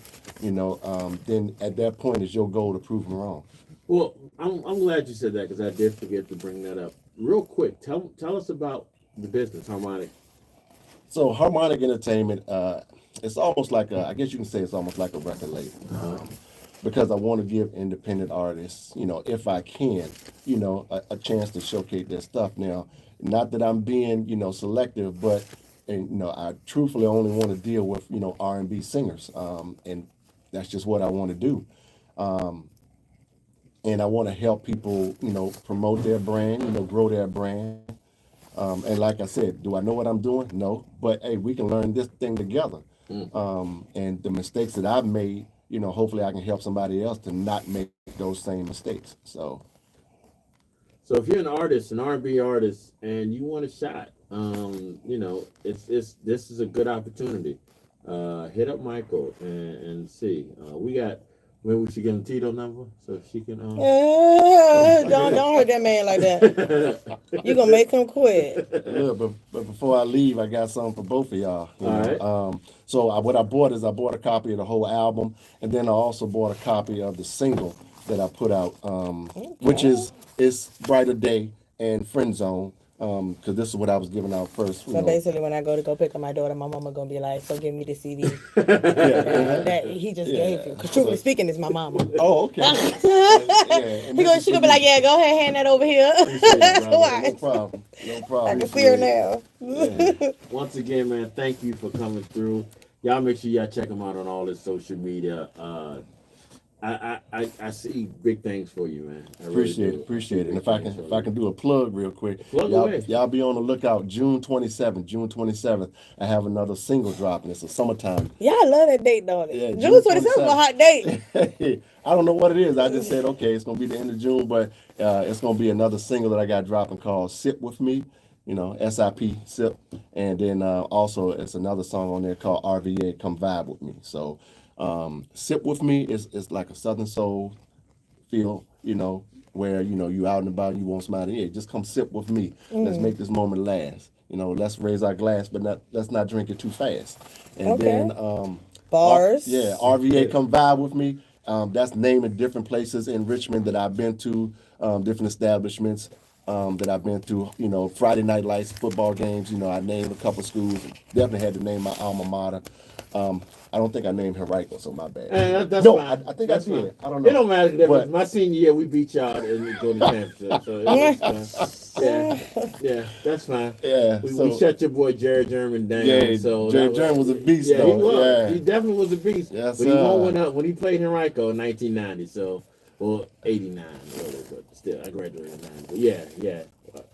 I'm sorry, I had to throw that little plug in real quick. Of course you did. Of course. I ain't mad at you. Every time I hear somebody say Huguenot, that's all I think about. My daughter's graduated from Henrico, so yeah. I got love. They both green and gold, There you go. They both green and gold. All right, y'all. Mz Tink, let everybody know how to get in touch with you. Okay, so I got some info today too. All right. You can find me on Instagram at MZTINK .raw talent. You can find me on my website at rawtalentllc.com, Facebook Raw Talent LLC, or either Tink of the Miss Garden, YouTube Raw Talent LLC EST 2019, on TikTok Tink Nation 1, and tune in every Saturday at 8 p.m. on Big Time ENT on YouTube, people. The podcast network for reality check-in featuring Mz Tink, Tito, and Rashe. And remember to clock that T. Men and Women in Heads is accepting models, designers, vendors, sponsors, and volunteers. All signups are available on my website at rawtalentllc.com for our upcoming men's fashion show. June 2025, VoicesNVibez will be, launching. Yeah. R&B and hip-hop live band, spoken word, and comedy. So sign up online to be selected. Tito Finds Love. Win a date with Tito in her own 20 versus 1. Sign up at rawtalentllc.com. Men 21 to 31, 5'4" to 6'5", and employed. Please don't be a singer though, because she gonna think she can sing too. Okay. Thursday, June 19th, from 11 a.m. to 4 p.m., the Heinz Foundation will have their Juneteenth pop-up shop and celebration.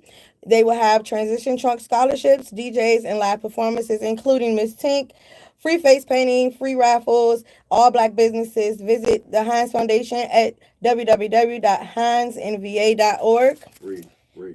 This is my last one. This Saturday, May the 31st, from 12 p.m. to 4 p.m., Charged Up Fest community basketball game. Free admission with RSVP. If y'all inbox me, I can get you the link for that. It will be held at John Marshall High School. Go Justices. 4225 Old Brook Road. Shout out. Team Charged Up versus Master Your Moment. Music by DJ T-Dub, and it's hosted by Butter. All right, y'all. One thing I want to add to the list. Yeah, what you just said as far as the reality show. If you do not catch it Saturday at 8 o'clock, it is on the website. It is on the podcast network, so you can always catch that and past episodes. Yes. And y'all heard us speak at the beginning of the show about the roundtable discussion that we had this past Friday. That is also on the podcast network on YouTube, so y'all make sure y'all check that out. Yes. You all have a and leave y'all comments, leave because comments. We are going to be talking about the tea. If y'all watch us, we really be into it, for real. There we go. Y'all have a good one. Have a good one.